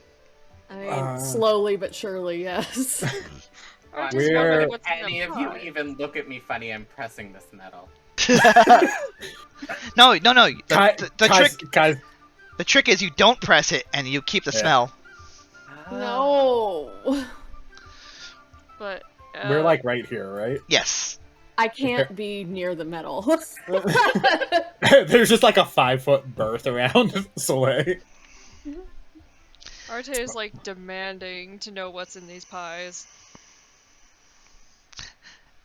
If you go to the proprietor, she's like, it's meat. I don't know what to tell you. Are you sure it's just meat? Meat that has gone bad. Oh. I will not stand for this slander. Will you sit down for it? Wow. Do you eat She's these like pies? looking at. Yes, I serve them every day. People are eating them all around you as we speak. Look at me! I have turned green. Don't mind. You're always green. Don't mind them. Don't mind them. They can't handle their meat. I Fine. was once the same color as her. And she points to Arteis. You were golden and spotted? You are saying that to an orc. I don't care. Give me a deception check with disadvantage. This you can roll wherever. I just needed all the checks in one spot. Arteis. She feels terrible, but she's also like very amused. That's one.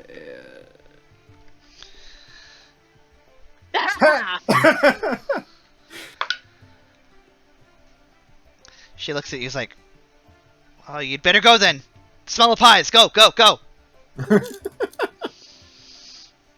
Horse stumbles out of the place.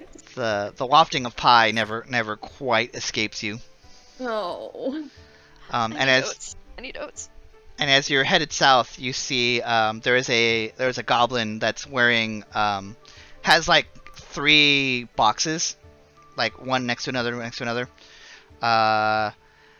One table holds a wooden box. The second displays a star map of what looks to be the Exandrian sky, and on the third rests a row of colored bottles.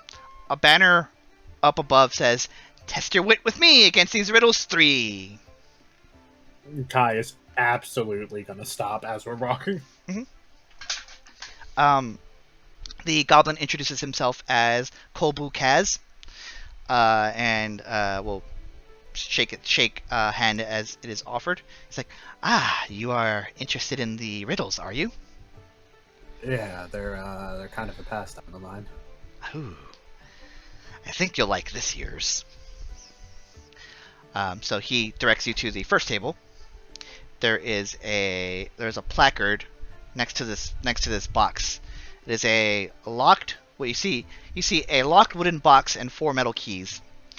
On a placard beside the box. So you see 2 things. First off, there's a placard beside the box, and next to that is a little donation station. And he explains it's like 2 silver to enter. Kyle just flip in a gold coin. Nods his head. Thank you very much. You see next to you is a drow, long silvery hair, who is watching you as you do this. I'll show you what he looks like. But he doesn't say anything. He's just like looking. Is this the same unimpressed drow that was on the turtles? No, different drow. Different unimpressed drow. Yes. No. They're elves. They're all unimpressed. Let's be honest. That's true. Anybody looking at Galisariad sees that he seems genuinely interested in how Kai is going to approach this. So on the placard it reads, "Bronze, copper, silver, gold. Ancient ones from tales of old. Match the key to the box's lock. Mistaken choice begets a shock." All right, I'm gonna look at the box. The box is a wooden box. Anything special about the lock that I can tell? So the lock is shaped like a dragon with a fluted crest, and the edges of the box are decorated with like pearls and shells. And the keys were what color? Bronze, copper, silver, and gold. Bronze, copper, silver, and gold. Okay. Has Kai ever encountered dragons or stories of dragons or anything? Are you proficient in history? Not proficient, but I do have. Where is it?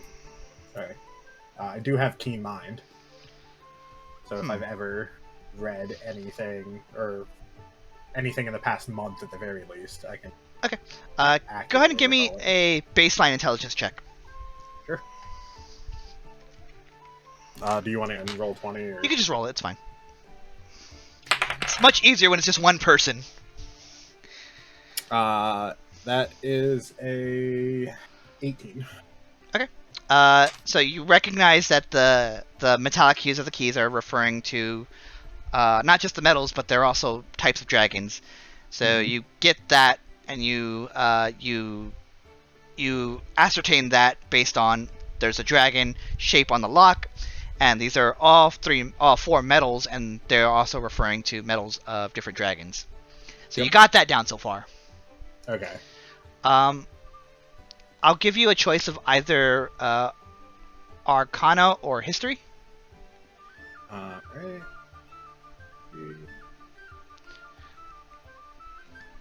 It's the same roll for me. I'm sure. Way.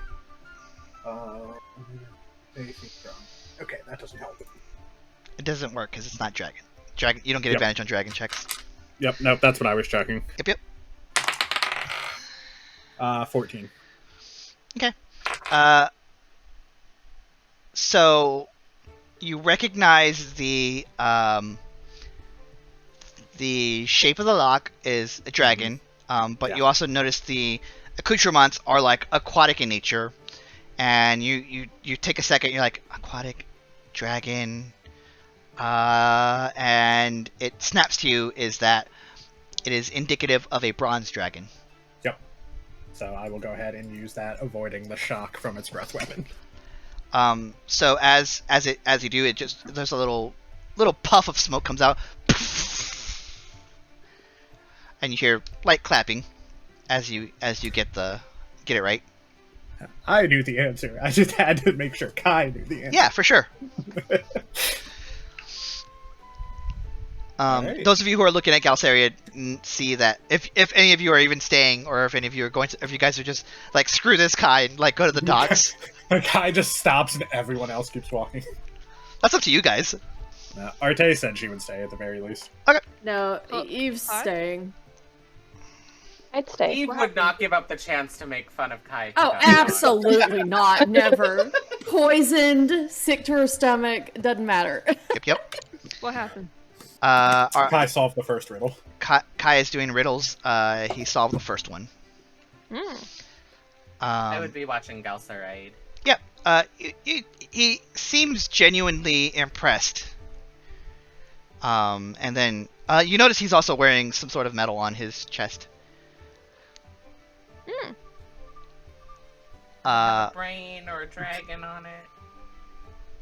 This metal has it's fox shaped. It's a little fox head. So the next table you go to has a star map of the Exandrian sky, and next to it again is a placard, and it says, "Two birds sit in a speckled field, one silver and calm, one scarlet with woe. Nigh all year the red one yields, to silver's illusion, mischief and sheltering glow." And what's on the table next to the It's placard, a star map. Star map. Okay. So it's like all the constellations that you can see in the Exandrian sky. Yeah. Can you paste that for me? Of course. Just so I can read over it real quick.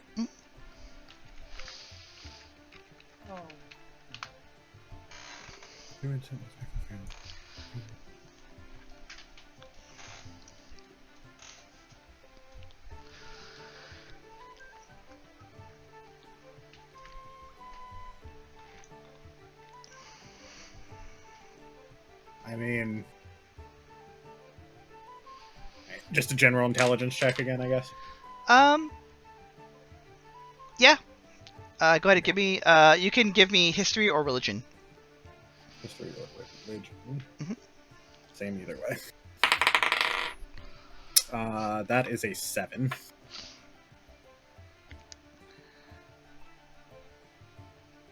Okay. You're not recalling anything off the top of your head, but give me, what's your passive perception? 10. Yeah, you can go ahead and give me a perception check. Sure.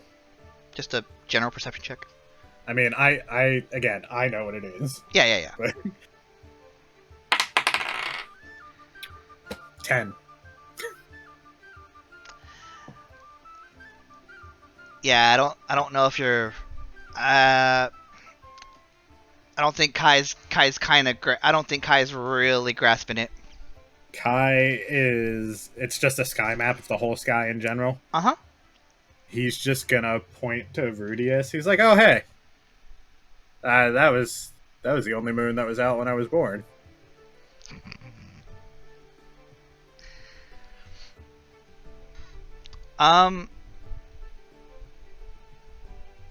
Let's see.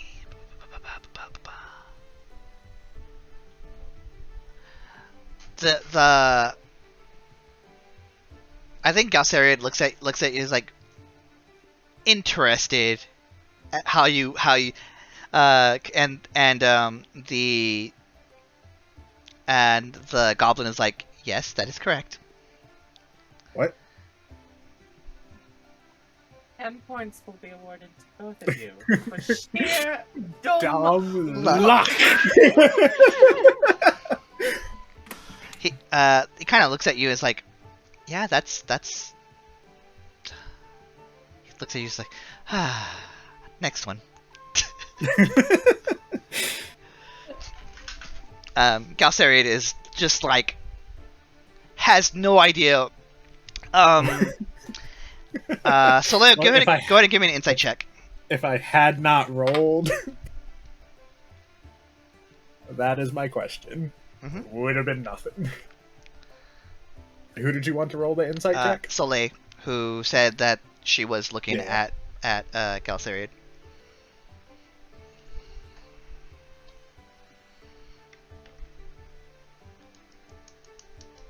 Is it just a question mark for y'all while it waits to roll for me, or do it's an ellipsis? have the answer? Okay, Yeah. great. It does pop up eventually. It does. Yeah. There it is. 8. What? 8? Ah, that's a 6. Okay. Okay, that's neither of the numbers that highlighted on the dice I rolled. Okay. Alright. You don't know what to make of Galsariad, and quite frankly, he doesn't know what to make of Kai. That's fair. Yeah. Kind of like Luigi wins by doing nothing over here.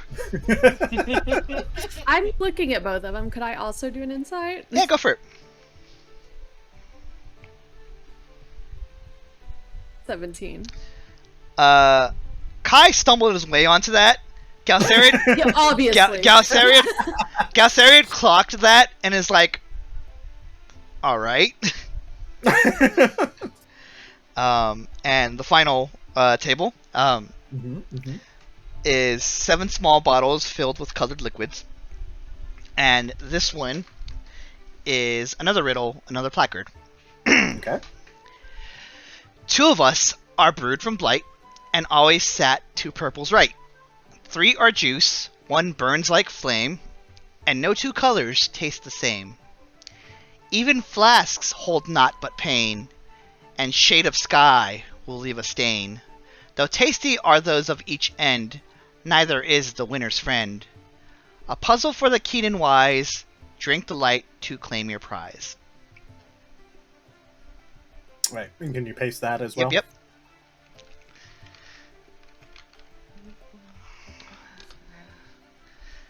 And the goblin is like, pick a bottle.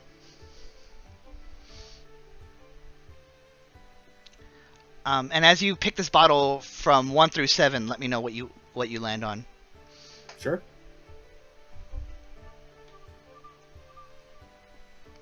What order are they in? They're left to right. But what, like... color order. Let's see.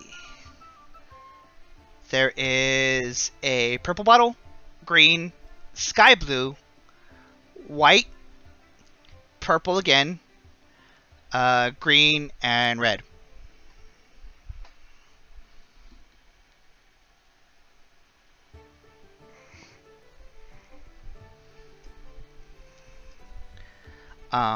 And the goblin will pipe up and say, you've got 2 opportunities to do so. So if you visualize from left to right... Can you repeat those? It's purple? So it's purple, green, sky blue, white, purple again, green again, and then red.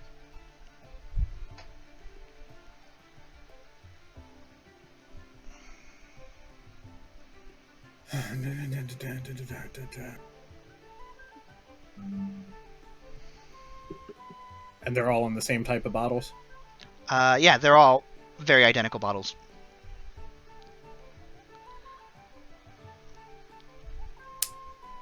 Kai's gonna drink the white one. The white one? Yep. Okay. Soleil makes a face. Alright. Give me a con save. Okay. 11. Okay, you're fine. It is very hot. Your tongue is numb at this point. You put it down, and he like switches it with an identical bottle. He's like, that was incorrect. You have one more try.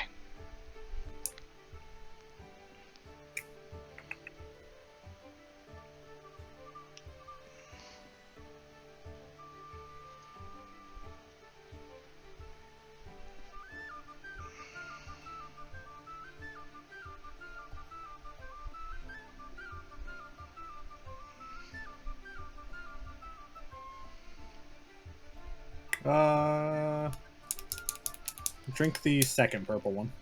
Okay. So, yeah. As you drink this one,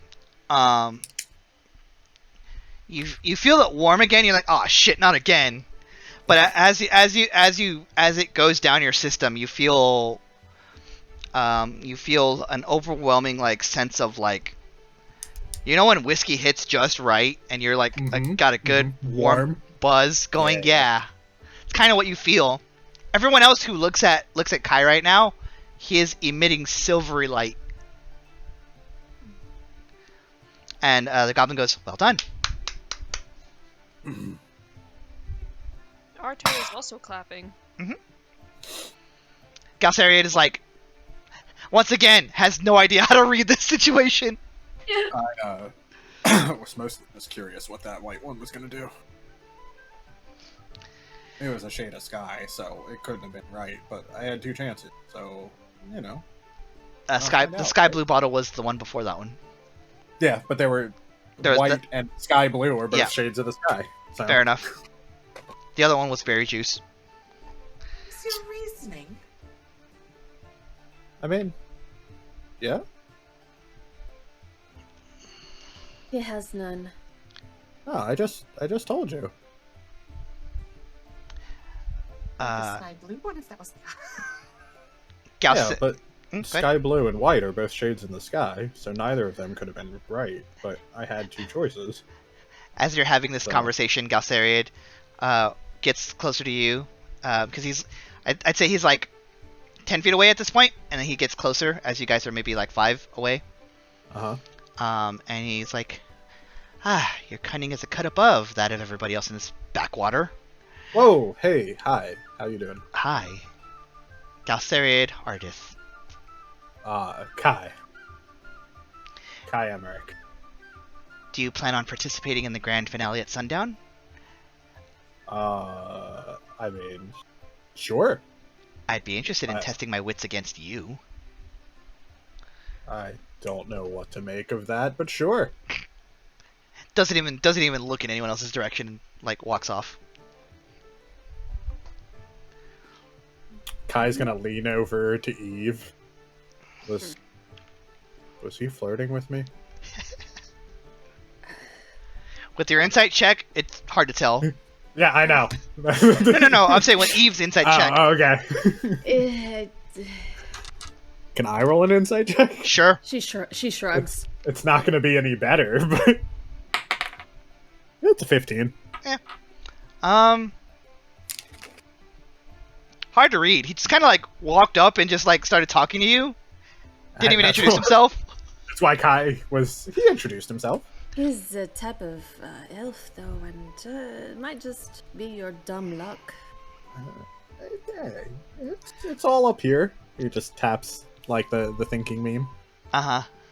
I'm still staring at Kai like a child who got the correct answer, but all the work they showed is wrong. Yeah. Have you seen the shape puzzle where it's like, oh yeah, put this one through the circle. That's right. Now put the next one through the circle. Yeah. That's also right. And this half moon, also through the circle. Yeah. Yeah. Yeah. I hate that for you. Yeah. Kind of what's going on here. Yeah. And you see the goblin Kolbu reaches into a bag and hands you a medal. It is identical to the one Gassariot had. It is painted to look like the whole medal is shaped like a fox, like a fox's head. Hell yeah. And this is what you get.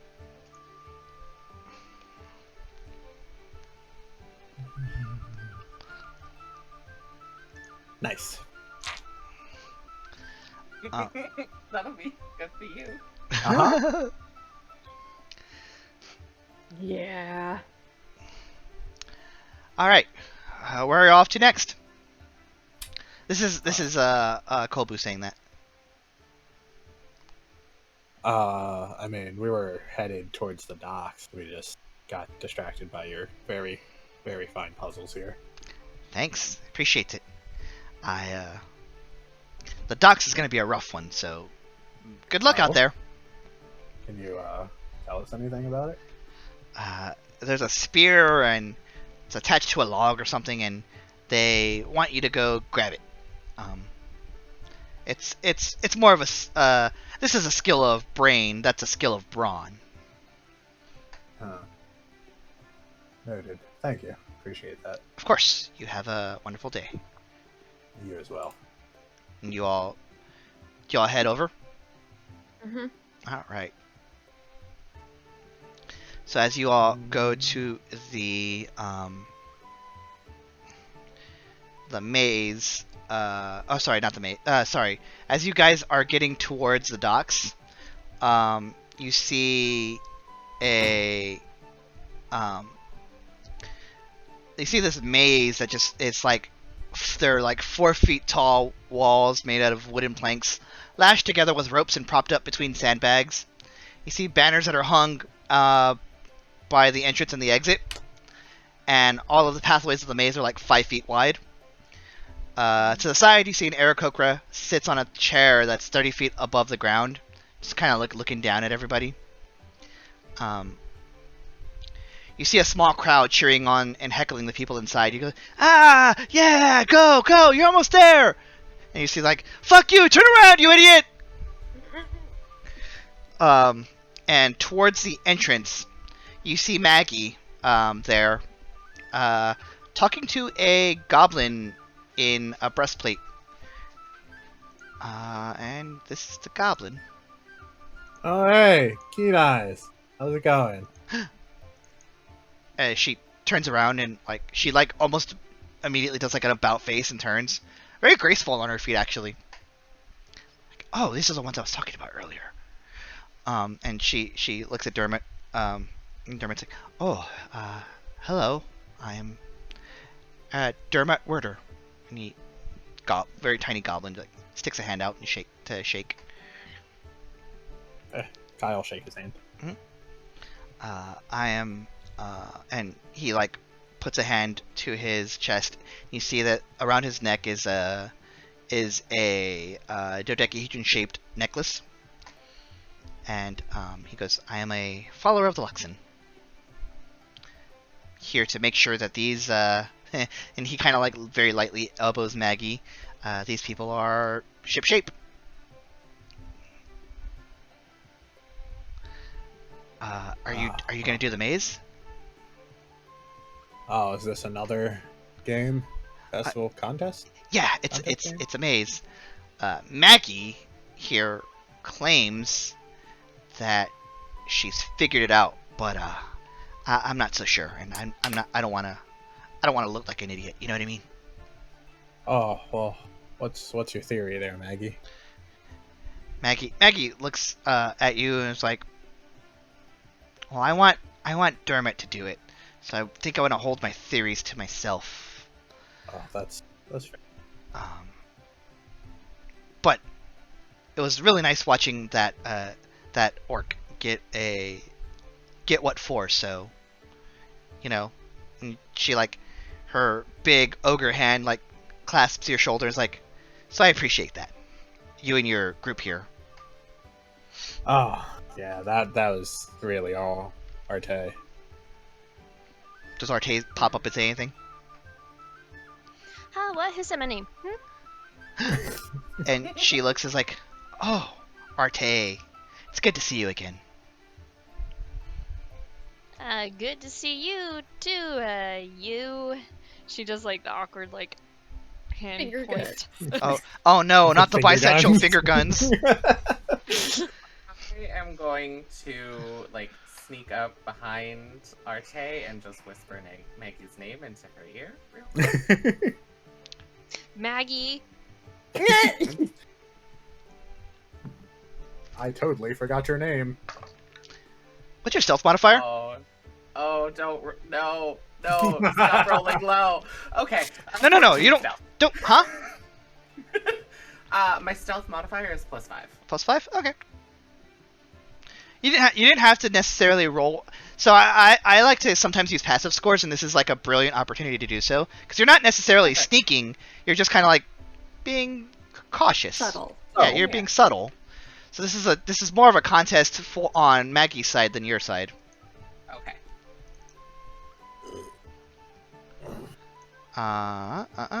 Your passive perception is okay. So she doesn't clock it. So you just say that to Arteis, and Arteis like, "Maggie, that's your name." And she's like, she just smiles like a big ogre smile, and puts a hand on your shoulder as well. So there's a hand on Arteis' shoulder and a hand on Kai's shoulder. Like, I like you guys. You are pretty good. And she draws back. Now, Dermot, I sincerely think you should consider. I think you got this. Dermot's just like, no. I think I've done enough today. I'm just gonna watch these people go. Like, surely they can do it, right? And he kind of like looks at you guys. We have been making idiots of ourselves all day. Would you have fun making an idiot of yourself with us? Give me a persuasion check. I fell off a tortoise and almost died. I ate 7 pies. And won.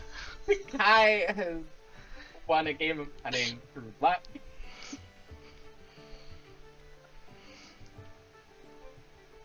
$17. That's pretty good.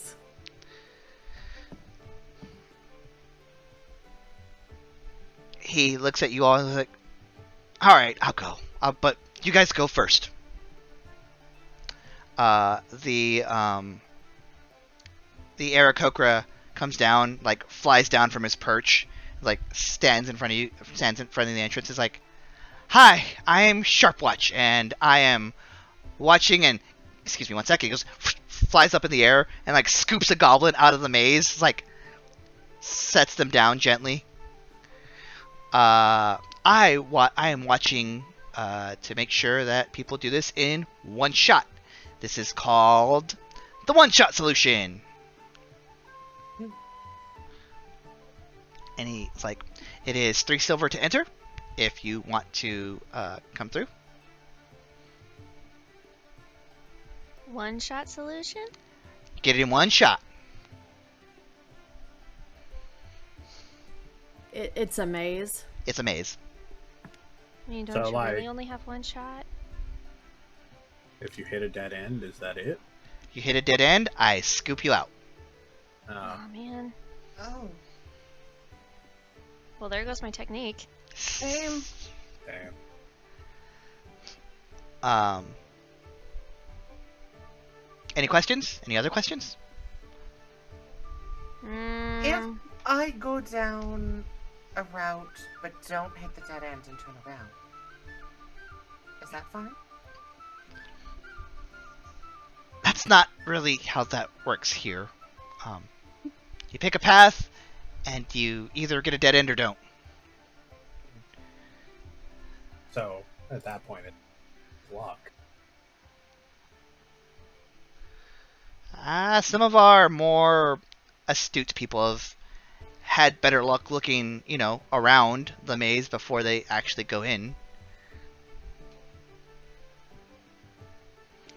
It's still not a guarantee, but, it's something. It's like, so, any takers? I don't feel like flying today. Anybody else? Dermot's kind of like looking at you guys like, you promised. I'll go. I mean, I'll go. Yeah. I promise, Dermot. Dermot will be 8, 6, 9. Amada, are you entering the maze? Yeah, I'll go in. Okay, so Dermot will put down actually be this time he's the one that puts down 3 gold. Oh, I'll clock that. I promise. The baby, we get. Promise. Alright. And with that he nods and flies back up to his perch. And he regards you all to go in if you want. He did say you are welcome to, scope out the sides if you want. I would like to scope out the sides. Alrighty. Yeah, I'm gonna do a quick perimeter check. You are alright, so anybody who is doing that, give me an investigation check.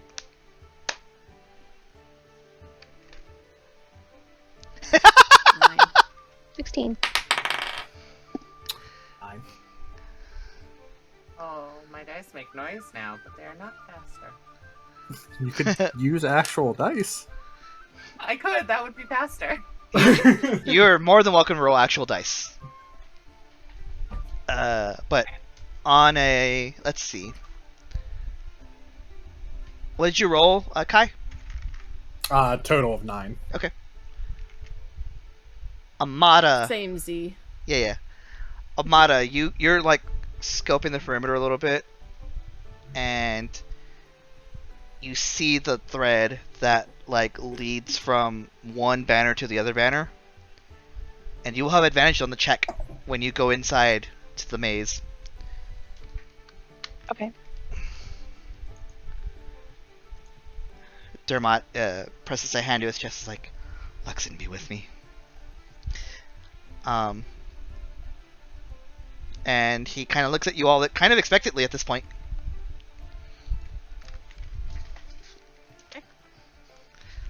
Good luck. You too. And he lets you all go in first, and he'll follow behind. Arteis just watching from this end, go on. Alright, so everybody who is in there, give me a survival check. Amada has advantage.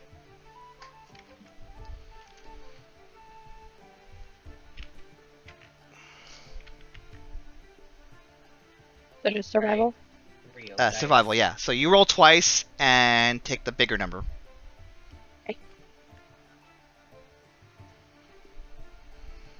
Oh, Okay, real dice. 15. but- Alright. What'd you roll, Soleil? I rolled a 3.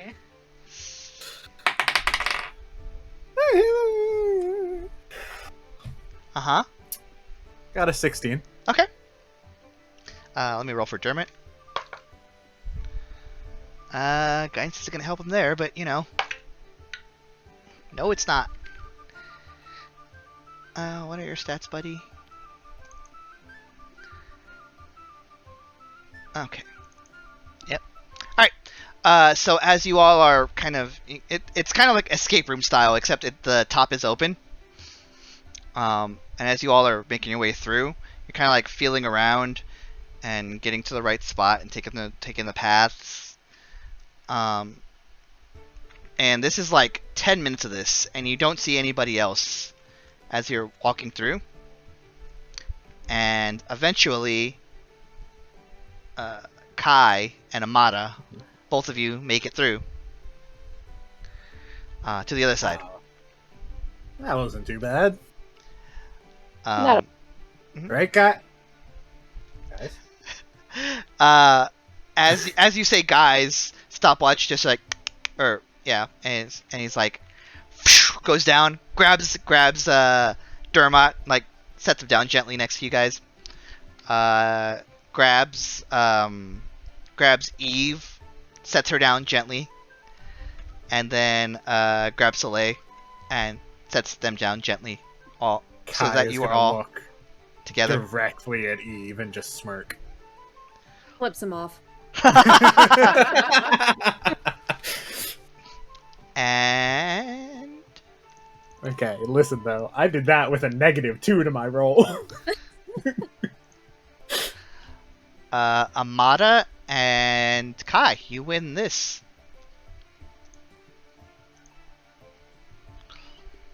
Middle of the Ooh. maze.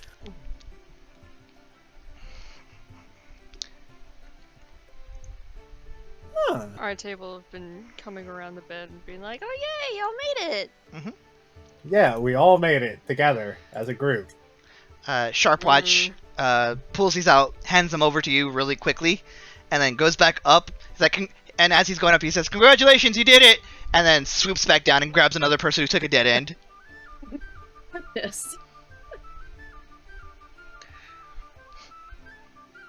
See, the reason I didn't go is because I didn't want that guy to carry 2,000 pounds. Can you please do this maze? No. I'll cover the cost. I just want to see it. The cost would be my legs. Or his. Well, you see that he's letting people down gently. He's not like chucking people. Nice. Dropping him from, Can he 20 lift feet. 2,000 I don't pounds? think a bird could lift her. He doesn't have hollow bones like normal birds. They're bones of steel. I don't know. His claws like iron. He's got a 16-pack. It's fine. Just shredded underneath his Whoa, coat. as fuck. It's a deep V. Yep. As you guys are having this discussion of like, oh yeah, Arteis, go. You see Maggie come and join Dermot. It's like, see, that wasn't so bad. And Dermot's like, it was kind of fun. I wish I would have made it. Oh. And Kai's gonna pat him on the shoulder. I was just about to say Eve pats him on the head. I almost said head, and we just both would have.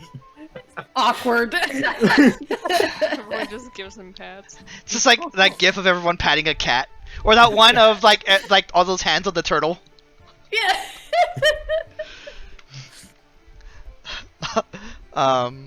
So as you all like are consoling Dermot, Maggie just like, congratulations, you guys.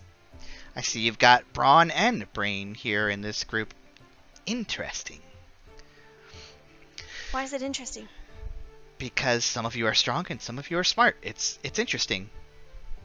And Yeah, some of you you have know, more than one medal. It takes all kinds. Yeah, some of us do have more than one medal. Oh God. Fair though, you have 1.5. Yeah.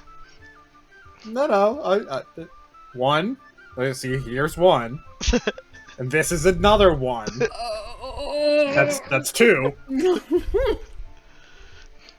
As you're showing off your medals, Dermot looks up and is like, so it's not urgent, of course, but if you could find my friend Io, would you tell her Dermot's wondering what the plan is after the closing ceremony? Oh, she should be By the river. Actually, right around here. Yeah, she's down there by the river. Close to the river. She's doing the spear thing. Yeah, I have no interest in that. I'm gonna be I'm just going back to the temple up there. Alright, so Huh? you and Maggie Uh-huh. and Io and Irvin, you Uh-huh. all know each other? Yeah. There's a tiefling around here too. Recovery. Yeah, I think we saw him with some kids earlier. That's just like him. Teaching more people how to fight. Rice fields, I believe. Yeah, that's it. They're like doing a contest to cut the rice bundles. I need to do that one. Hey, you're more than welcome to. Alright, I'm gonna go do it. Bye! If you're going to the temple, if you see someone named Sorn, tell them where we'll be as well. Dermot actually does the finger guns to you and is like, deal. Yeah, he's a little dwarven fella. I'm also a little fella, so, you know, like begets like. Alright then. I'll see you. You guys can pick me up when you're ready. And he like looks at Maggie. And Maggie kind of smiles and nods. I guess, are we gonna split up If for we now have to then? follow Arteis.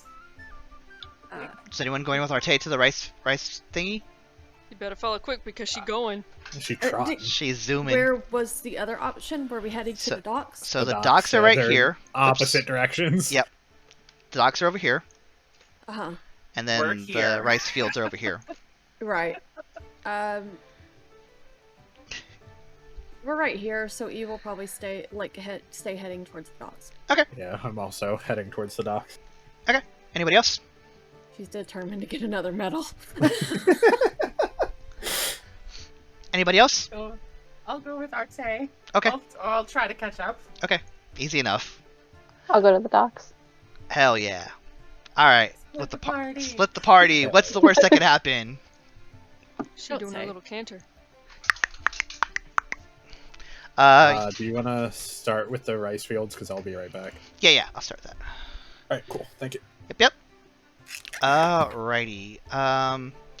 On the eastern edge of the jumble, the docks rise upward from the river to run alongside wooden shacks built on stilts, casting crooked shadows over the wetlands below. Some areas of the wetlands have been cordoned off to create rice paddies, which are now ready for harvest. Blue and green banners wave over one end of the docks, where two elderly goblin farmers preside over the contest. You know how it goes! First team to harvest the rice from their section wins! And you see two goblins that are, that the banners have like weird insignias that neither of you understand. And you actually see It's like strapping a plow to her back. you actually see Irvin here, just kind of like chilling and watching. If he looks this way, I'll wave. Oh. He like does the blush and like wave too. Immediately look away. Both of you at the same time do it. Yes. Alright, so, as you come by, the goblins explain, now you need 2 people for this, so, actually, Recovery comes by, it's like, I'd like to try this. Irvin, come on! It'll be fun! Irvin's like, okay.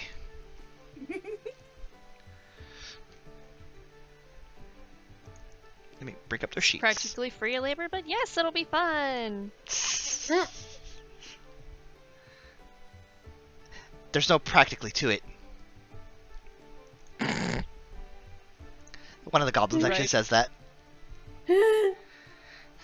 You are correct. Honesty is appreciated. Well, there's no fee to do this one, and you still get a medal. Not too shabby. Right, because asking people to pay you to do their job would be kind of weird. Yeah, well, are you in or not? Yes. Alrighty. Then, and they'll send you to like a little section that has your own section of like stalks of rice. And they'll say, now the two people you need a cutter and you need a gatherer. Who wants to be my partner? I looked to Arteis to be like, which one do you want to be? And she asked that, and I just immediately dropped my hand. Like, oh, I thought we already were partners. No. Well, are there multiples of us participating? It's just you and Soleil right now. Oh, really? Yep. I thought there was more. Well, you two are the only ones who came by. I thought there was more. The rest of us went to the dock. Yeah. So you see a strong female orc with her son, and you see two drow siblings who are like, they just like, no, I want to be the cutter this time. I want to be the cutter this time. All right, rock paper scissors. 1, 2, 3. Fuck.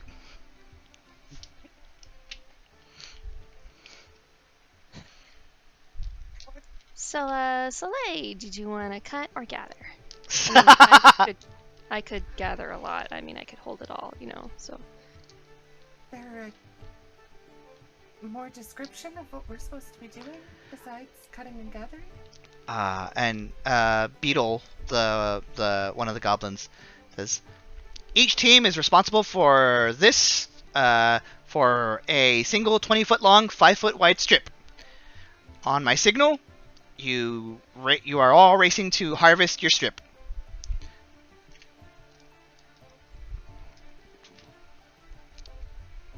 Does that make sense? I'll nod. Okay. I can cut if you want. You can what? I can cut if you gather. Sure, yeah. All right. All right. On your marks, get set, and go. And I need it's gonna take about a minute, and then whoever is doing the cutting, give me athletics. Yeah, I'm not terrible at that. Now you're not. Thank you. 13 Mhm. plus 17. Okay. I'm rolling for the other teams.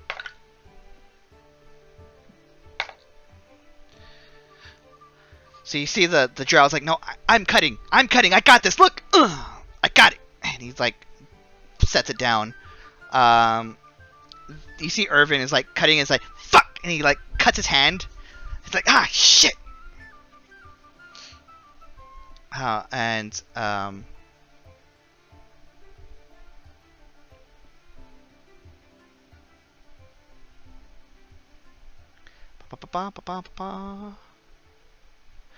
Alright, so now that the other two teams seem to have gotten it down. Now that is done, I need the gatherer to give me a sleight of hand. Oh. Good luck, me. 14. Okay. So as Soleil gets the sickle and just wham, just one clean cut, sets it down. You start to bundle it up. You set it up really nicely. Put it on your back. It's not carrying capacity that's the issue. It's getting it down before the next cut happens. And Irvin's like, "Fucking hell! Ah, God!" And he tries again. He finally gets it, but it's like he's like already wasted so much time. Recovery for his efforts, bundles it and gets it ready.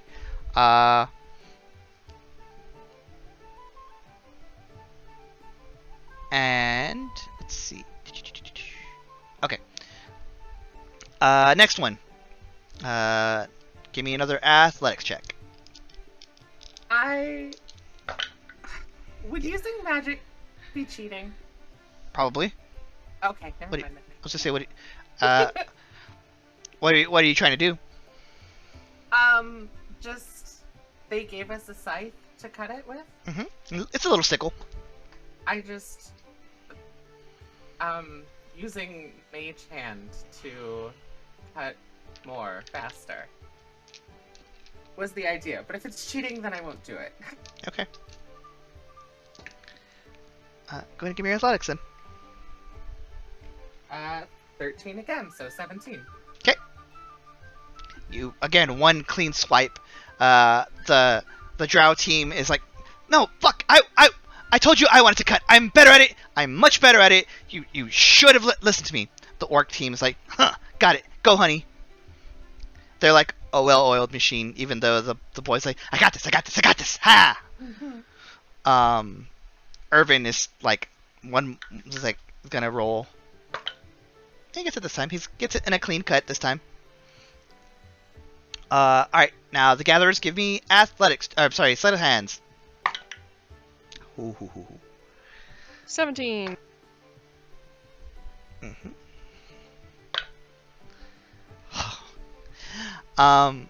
As you guys are gathering, you notice everybody else has had some kind of problem. Like the drow team is all but like fist fighting at this point. Just fighting over who wanted to be the sickle, like who wanted to be the cutter. The son in the mother son duo are the son is like, I'm gonna do this and this and this and this and this, and it's like getting extra like ties ready instead of like working on the current bundle. And even recovery is like he's like trying not to get blood on the rice bundles, so it's taking him a little bit more time. All right, another minute passes by. Give me athletics, cutters. These guys have disadvantage now. Ooh. 12 this time. Mm-hmm. Can tell you every other team fucked up. Oh, The drow team is literally fist fighting. See this giant fist fighting pile out in the field. Yeah. You see that the orc mom and son duo, the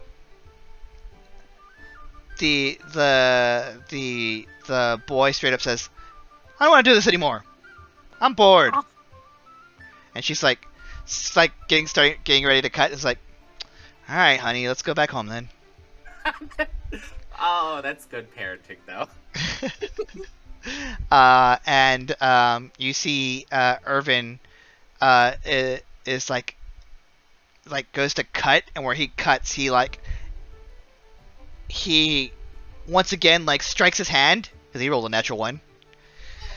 And it's like, man.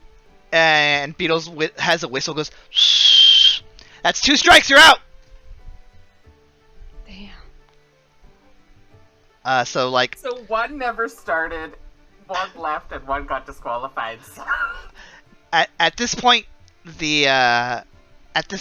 like you guys can take all the time in the world you want, and you've got it. So at the end of another minute, no check necessary. You guys just do it. And they're like, winners! You two, Arteis,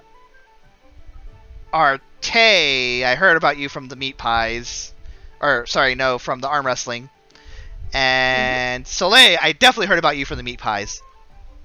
Oh, dear. And now we're here together, winning. Yeah! And both of you get another medal. It's a copper medal engraved with a sheaf of rice, hung on a necklace worn of reeds. And you get this.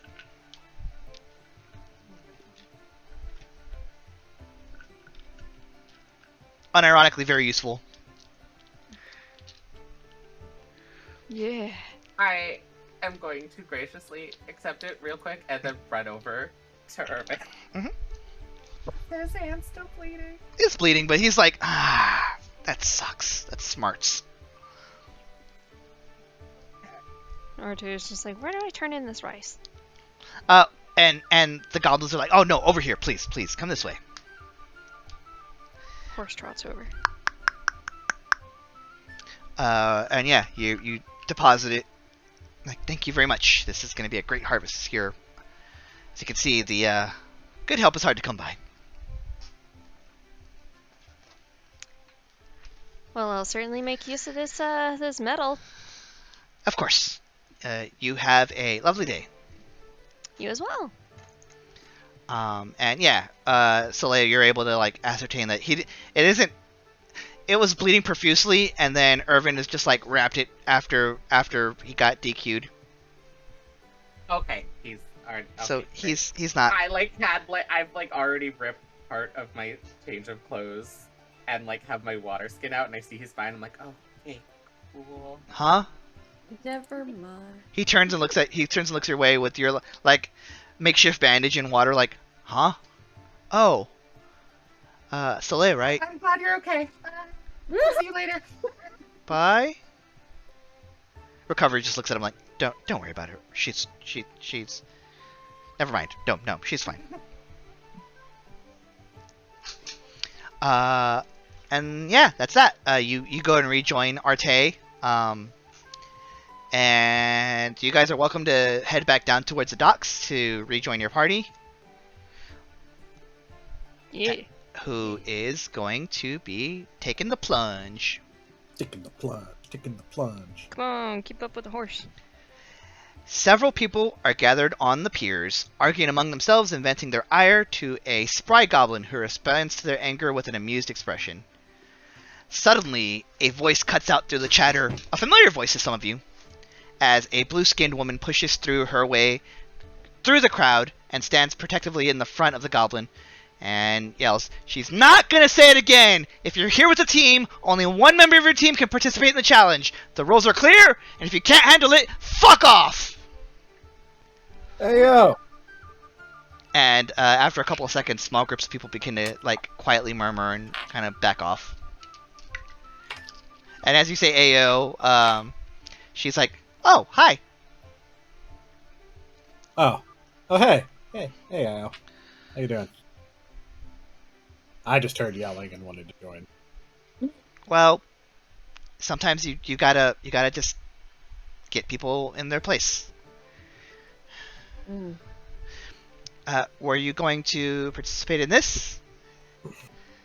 Looks like you're racking up medals. Some of us more than others, you know. He punches him in the arm.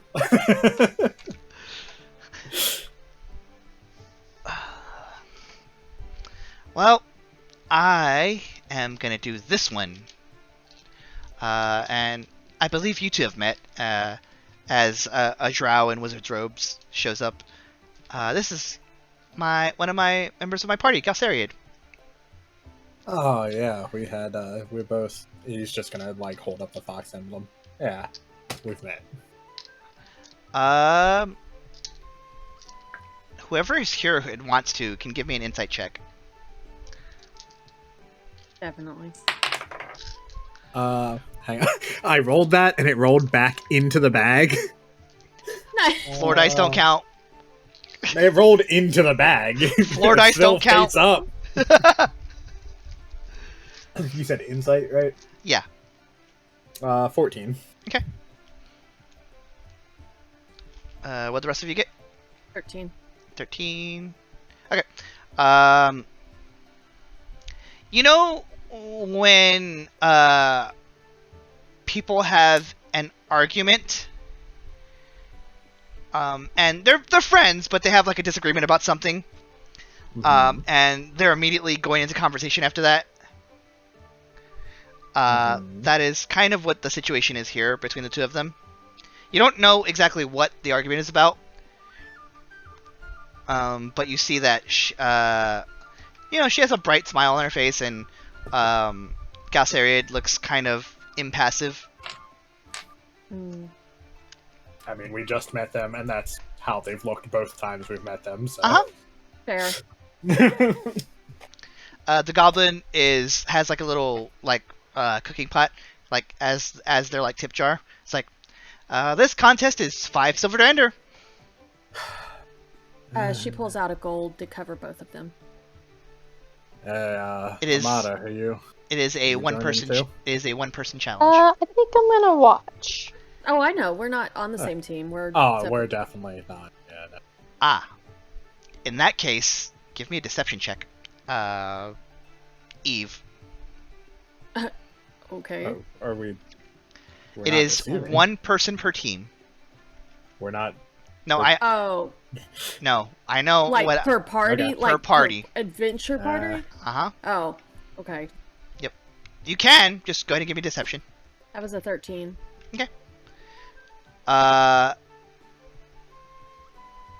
Almost the goblins here was like, no. I saw you two. You were on the same team. I saw you at the other contest. I mean, we're traveling together, but But I definitely want to beat her. I promise. I mean, I'm already a medal ahead. So. pick one of you to come in. You know what? I'll let you have this. You go ahead and try to catch up. You let me have this.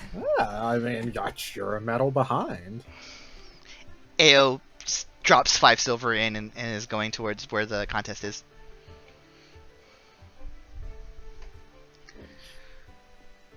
See you there. Of you.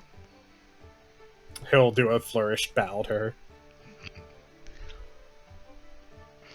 And yeah, at the end of upstream in a log, just you see a spear. It's less of a log and more of like a rotten wooden post. So Omo says, so the goal is you go get that spear upstream. You swim upstream, get the spear, come back, and that's that. Make sense?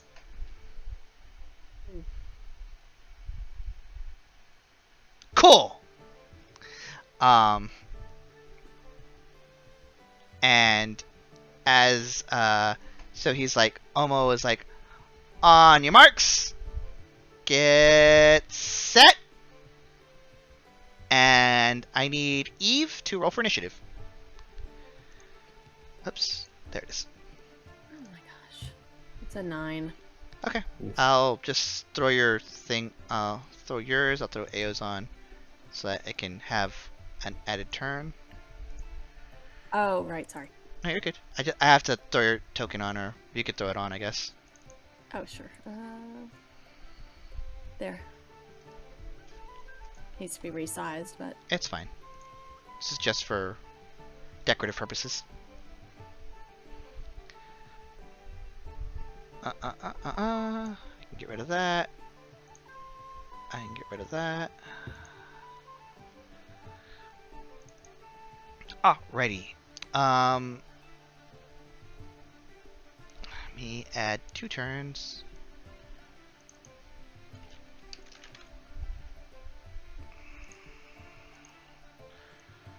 Oh, 3 turns, sorry.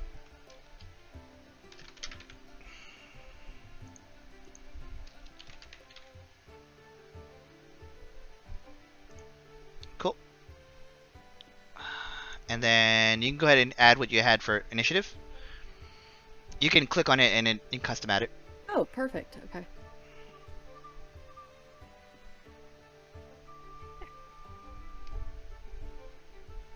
I'll roll for AO here in a sec. Okay.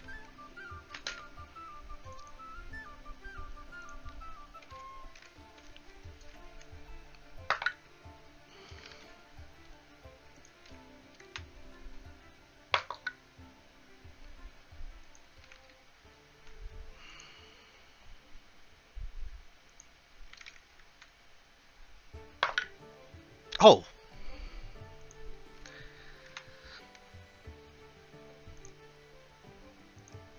All right. So the other people you see that are already like stationed there and ready to go. You see it's Ao's there, and then you're there, and then you see this female human who looks, pretty cut and ready to go. And you see this other orc who's there and is like, Best of luck, little lady. And before you even get to say anything, you see that this goblin's like, he said go! And just gets into the water. And he's going to attempt to dash. So you have to move 30 feet. I'm sorry, 75 feet is what you're doing. So we're doing Theater of the Mind here. Okay. So he's going to attempt to move faster. And succeeds. So you see him go 60 feet on one turn. It's like, this isn't so bad. And that's his turn. Io is going to do more of the same. Is going to go her try to go 60 feet. So that's an athletics check for her. Whew. All right. And same thing. Go ahead and roll insight on Io as you see her like get into the water. 17. This is not an orc. She is way too comfortable with the water, and it's not to say that orcs can't be comfortable with the water. There's obviously orc sailors, but this is more like Genasi.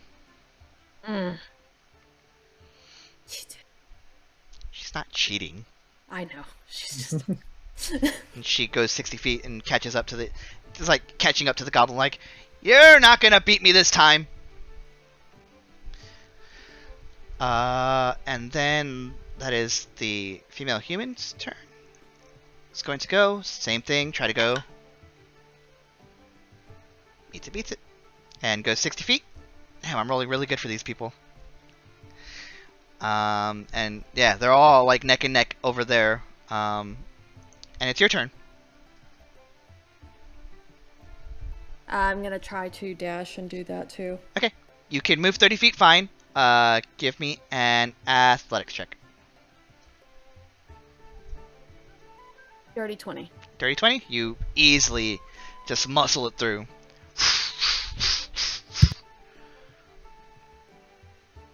All right. The orc behind you is like, "Hey, wait a minute!" And he's gonna go and he's gonna attempt to also dash to catch up. Makes it. Just. I'm not done here. Top of the round. The goblin's going to move up the 15 feet he needs. Just gonna get up onto get up towards the pier where he needs to pull the thing out. Takes his action to do that and starts coming down 15 feet.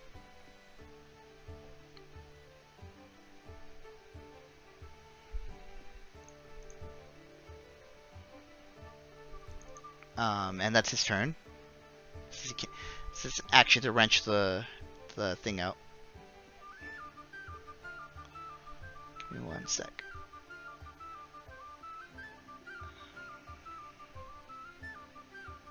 Oh, here it is. Cool.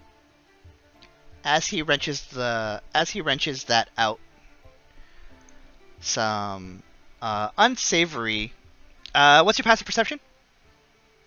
Passive is 13. Oh, you just see it.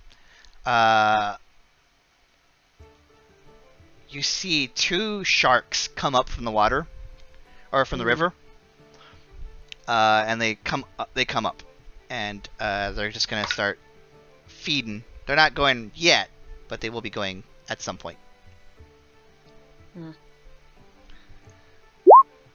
Oh, okay. So they're gonna go on they come up and they're gonna go on the next turn.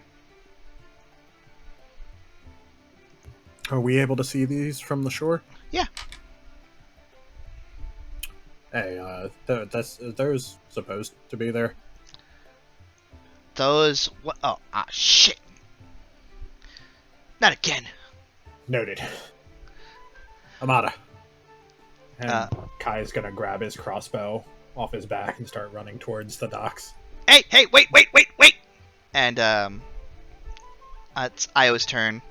Io doesn't even bother with the sharks. Is just gonna like try to like snatch the goes up 15 feet, tries to snatch the spear from. Actually, yeah, he would have caught up towards Io. Io's gonna try to snatch the spear from this goblin.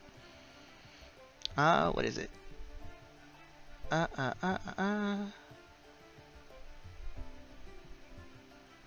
Okay. Oh, she easily grabs it and starts moving 15 feet, another 15 feet back towards the entrance.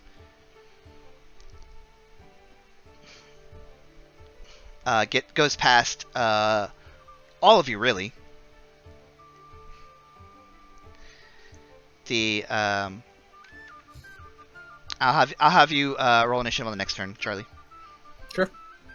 The human sees that and is going to attempt to snatch the spear from Io, actually. It's gonna we can do that, and then goes to catch up to her. Oh, it's cocked. And Io just doesn't necessarily stiff arm, but keeps the spear out of reach as she's swimming. God damn it. Doesn't move any further. Goes up 15 feet and is going to try to intercept her. Eve, it's your turn. Okay, so I'm about 15 feet out from the shore. We're supposed to grab the thing from. So you'd be 60 feet out. It would be 15 feet up. It is already 30 feet behind you. Who is? Io, who has a spear. Okay. I'm gonna go back and try to get the spear from her. Okay. Go ahead and give me athletics.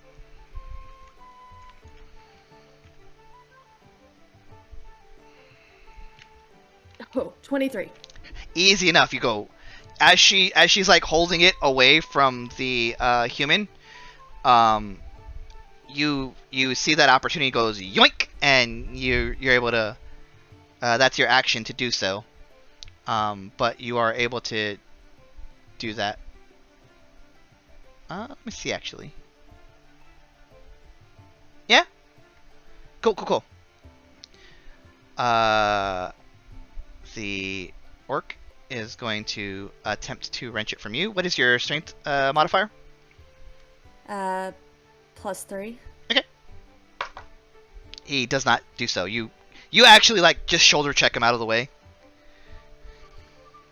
Okay. And that's that. But I've seen this shark. Where's the shark? Yeah, I'm working on it. There's sharks. 2 of them, right? Yeah, there's 2 of them. So the sharks are coming up, and one of them is going towards. You see, goes towards the goblin, and one of them is actually going towards Io. Okay. I'm gonna keep eyes on them too. Yep.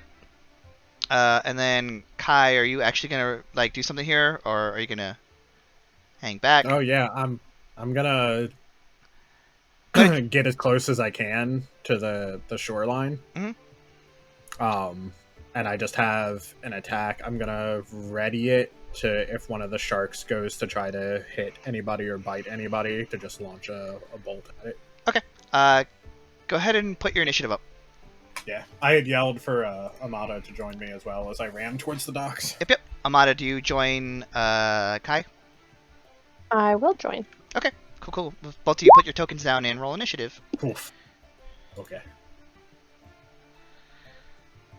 So, open your sheet on roll 20. Or just go to the... You gotta take your second. token out first. Yeah, I'm trying to help her get the, Okay. the token out. I showed her how to do this the other day, so... Okay. Matter if I remember. Yep. Fair enough. And then you just... It's the second tab at the top, so you'll see the players, and it should have your name, and then you just drag your name over on. There you go. Okay. And then click on your token, and then roll initiative, and it should automatically put it into the tracker. Did you show her how to do Beyond 20? I did not. No. Okay, so then I will manually add you. Where is your token? It's up top right. Top right. There you are. Alright, so go ahead and roll initiative on D&D Beyond, and I will add your turn. Okay. And then when you can scroll down to where your name is, and where the 0 is, you can click it and fill in whatever you rolled for initiative. So initiative on D&D Beyond is where that you remember where the shield was, where we showed your armor class. It's next. It's Oh, directly, I see. Yeah, there you go. Next one. Okay. 21. Nice. Yes. And then I just put that in. Yeah, you just put the 21. Scroll down where your name is and put in 21. On the turn order on the left. Oh. I see. Mhm. Okay. Press 20. You type in 21. Press enter, and that'll do it. There you go. We'll get there. Yeah, you're doing great. You're learning. Yeah. And it's actually your turn as you're called by. It's gonna take you a turn to get to where the pier is, to get to a relatively clear shot, especially with like 4 swimmers in the water. But you can make your way. You can start making your way that way. Do you have any action spells you want to try to do before you get there, or we raw dogging it?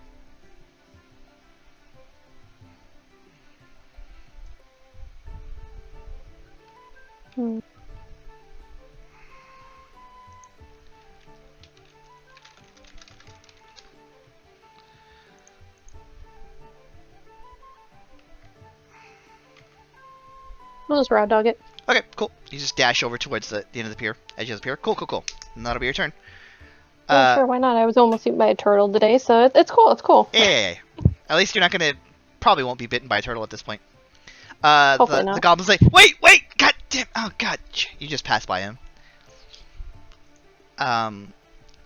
The goblin on their turn is going to just swim forward and try to catch up to Io, but he has to dash to get to her, so he's going to roll an athletics check and make it. But he can't do anything else, so he's just gonna try to intercept. The reef shark, however, is on their ass, and it's going to make a bite attack against the goblin. Can I get my shot off?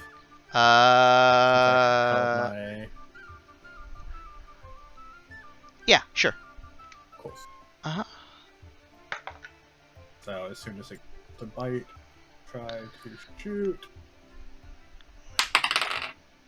That is a 17 to hit it. That hits. So as it goes to bite, you see that the goblin at the last second ducks down and then gives you just the briefest moment to fire.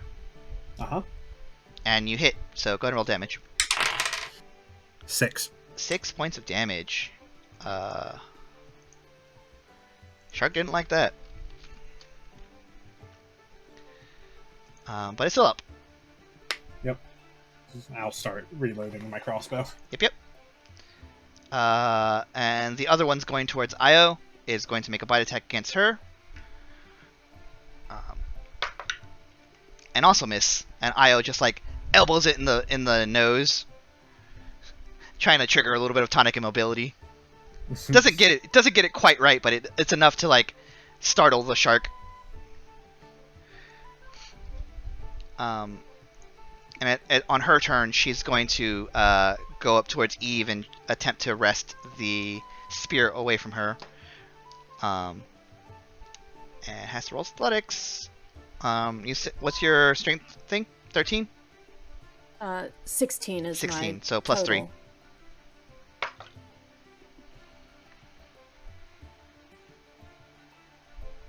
Meets it, beats it. So the DC for these contests of strength to snatch the spears is 10 plus your strength mod. So she grabs it and she has to go. She's going up. She has about 15 feet to go. She actually has like 5 feet before she actually gets to the pier, but that's well within your like swimming range. On your turn.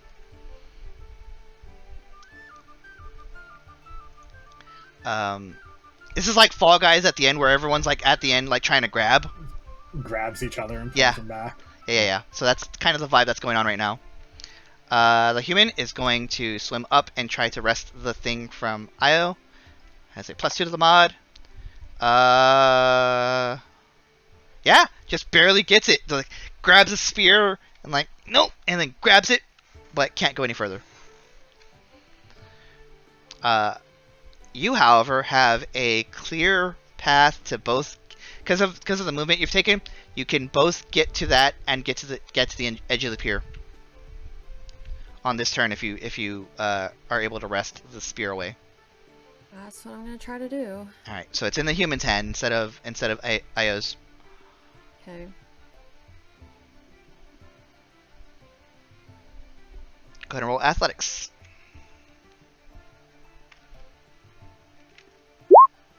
18.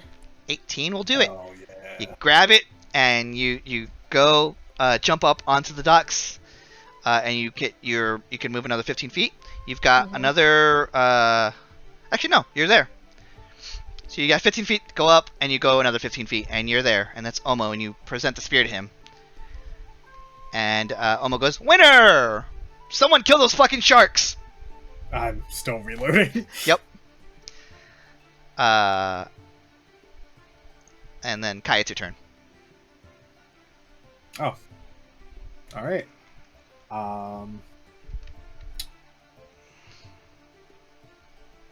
Yeah, I'll take a shot at the one that just bit at Ao. Mm-hmm. Go for it.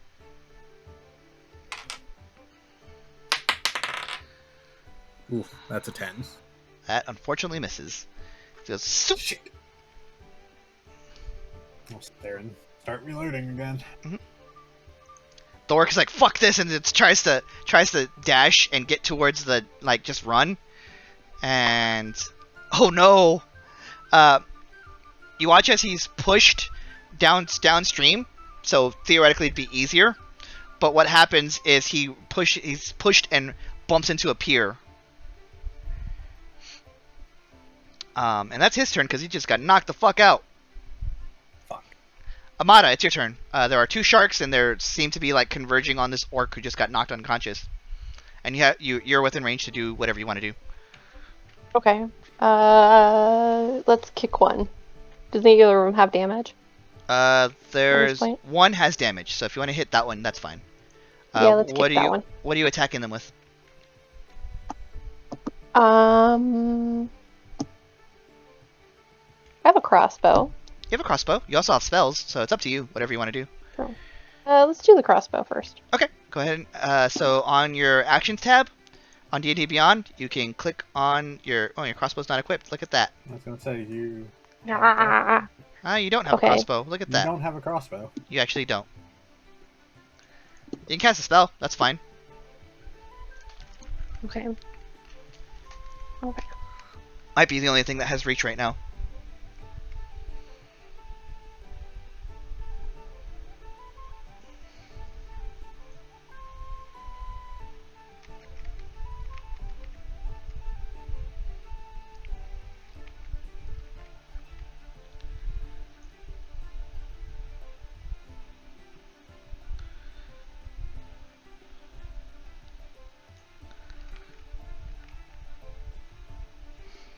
Something up. Hold on a second.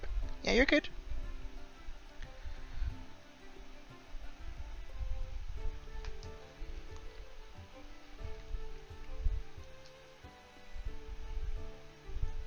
Okay, let's do lightning lure. Okay, cool. That is a strength save for me. Famously strong sharks, so let's check it out. You're basically like fly fishing right now. That is a success for me, unfortunately.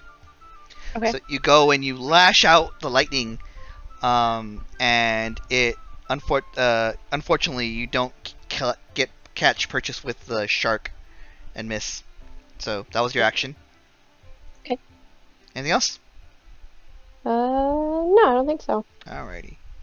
Goblin's also going to try to fuck off. Also goes buffets forward and hits the other pier. It's not looking great right now. The sharks see that and they're moving forward. Unconscious people, easy snacks for them. First one hits. Can I Blood Curse of the Eyeless that one? Sure. I don't know if it'll make a difference, but I'll try. Sure. That's 3 subtracted from whatever its roll was. Yep. That will make it a 21 by my math. So unfortunately, Jesus. All right. Well, it'll still I tried. hit. Yep. Unconscious, they have advantage. Yeah, I know. So it grabs a goblin and starts taking it downward. The other reef shark is going to try to get the orc. It does, and it just snatches the orc and goes down water. Io sees this, shakes out her whatever she's doing, and then goes under and goes after them, and I can call initiative here because it's going to be largely cinematic. Sure. So what happens is Io swims down because she's the only one who has a swim speed out of everybody here. And you just see nothing for a while. Kai is absolutely dropping his crossbow, drawing his short swords, and diving into the water as well. Yep. You swim under. And what you see as you finally put down your crossbow, you maybe tell Amada, hold this for a sec, or something like that. He just straight up drops it and runs. So as you run, you dive down. In the time it takes you to dive down, short swords drawn, swimming downward, it's much harder for you to get swim. Mm-hmm. And as you get about 10 feet down, you see 2 shark bodies float upward. Kai's just gonna pause. And following them is Io with 2 half chewed on bodies swimming upward. Kai is gonna put his short swords away, swim over, and take one of the bodies and help get them up. Yep. Easy enough. You're able to do that. They flop onto the dock. Because with common people, shark bites are fatal. Usually. Yeah. But these people seem to be unconscious and not actively dying. Io goes into her bag, pulls out these little berries, and puts one in each of their mouths, and they're both. One of them, the goblin, spits out water as he comes to. I was like, "You guys are safe now. Go." And they'll scuttle off. The sharks are just floating upward, like they actually did get tonic immobility. They're not dead. They're just. Kai's gonna look over his shoulder at the sharks and just flips them off.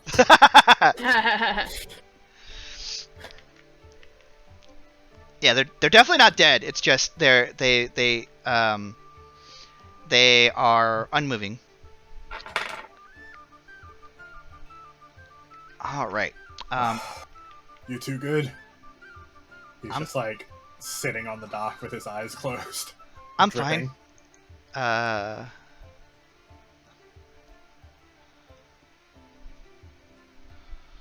Eve?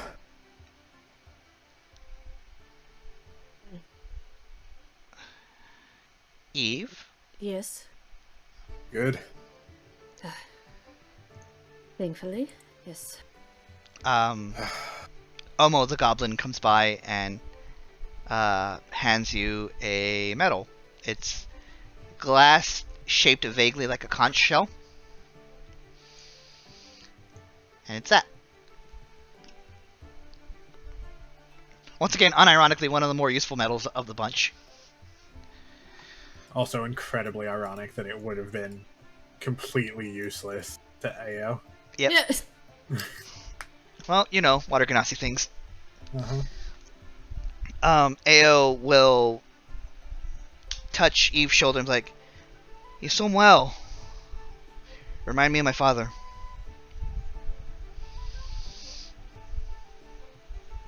Merci.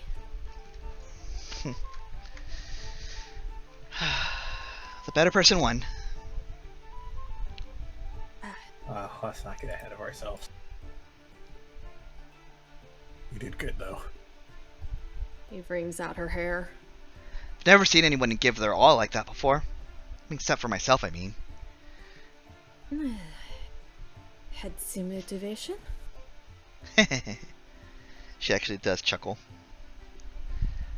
Galsariad's just like arms crossed, just kind of like watching this interaction. Isn't saying anything. Is, the other two, are they alright? Oh, they'll be fine. They just probably need some time to rest. Okay. Once you do tonic immobility on a shark, they're little more than ragdolls. It's gotta find the right nerve bundle to hit them. Oh, that was fun. Oh, Kai's gonna stand up, still dripping, and grab his crossbow.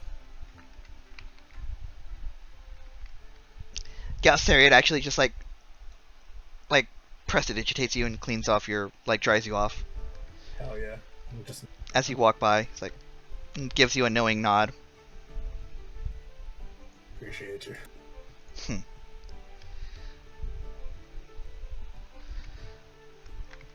He looks over at you guys. I think you guys did every contest here.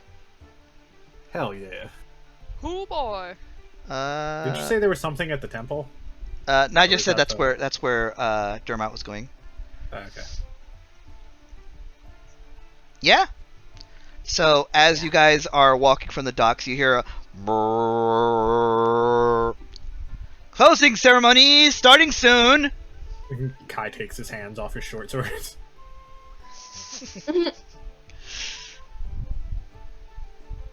And Io looks at those of you who are here, and at this point, Arteis and Soleil would have gotten here. Probably both Recovery and Irvin in tow eventually. And just what is that, 8 of you there? Yeah, something like that. Think Well, so, about? 8, 9, something like that. Those of you who are gathered there, minus Dermot and Sorn, Yeah, that will, would be 10 of us. yeah.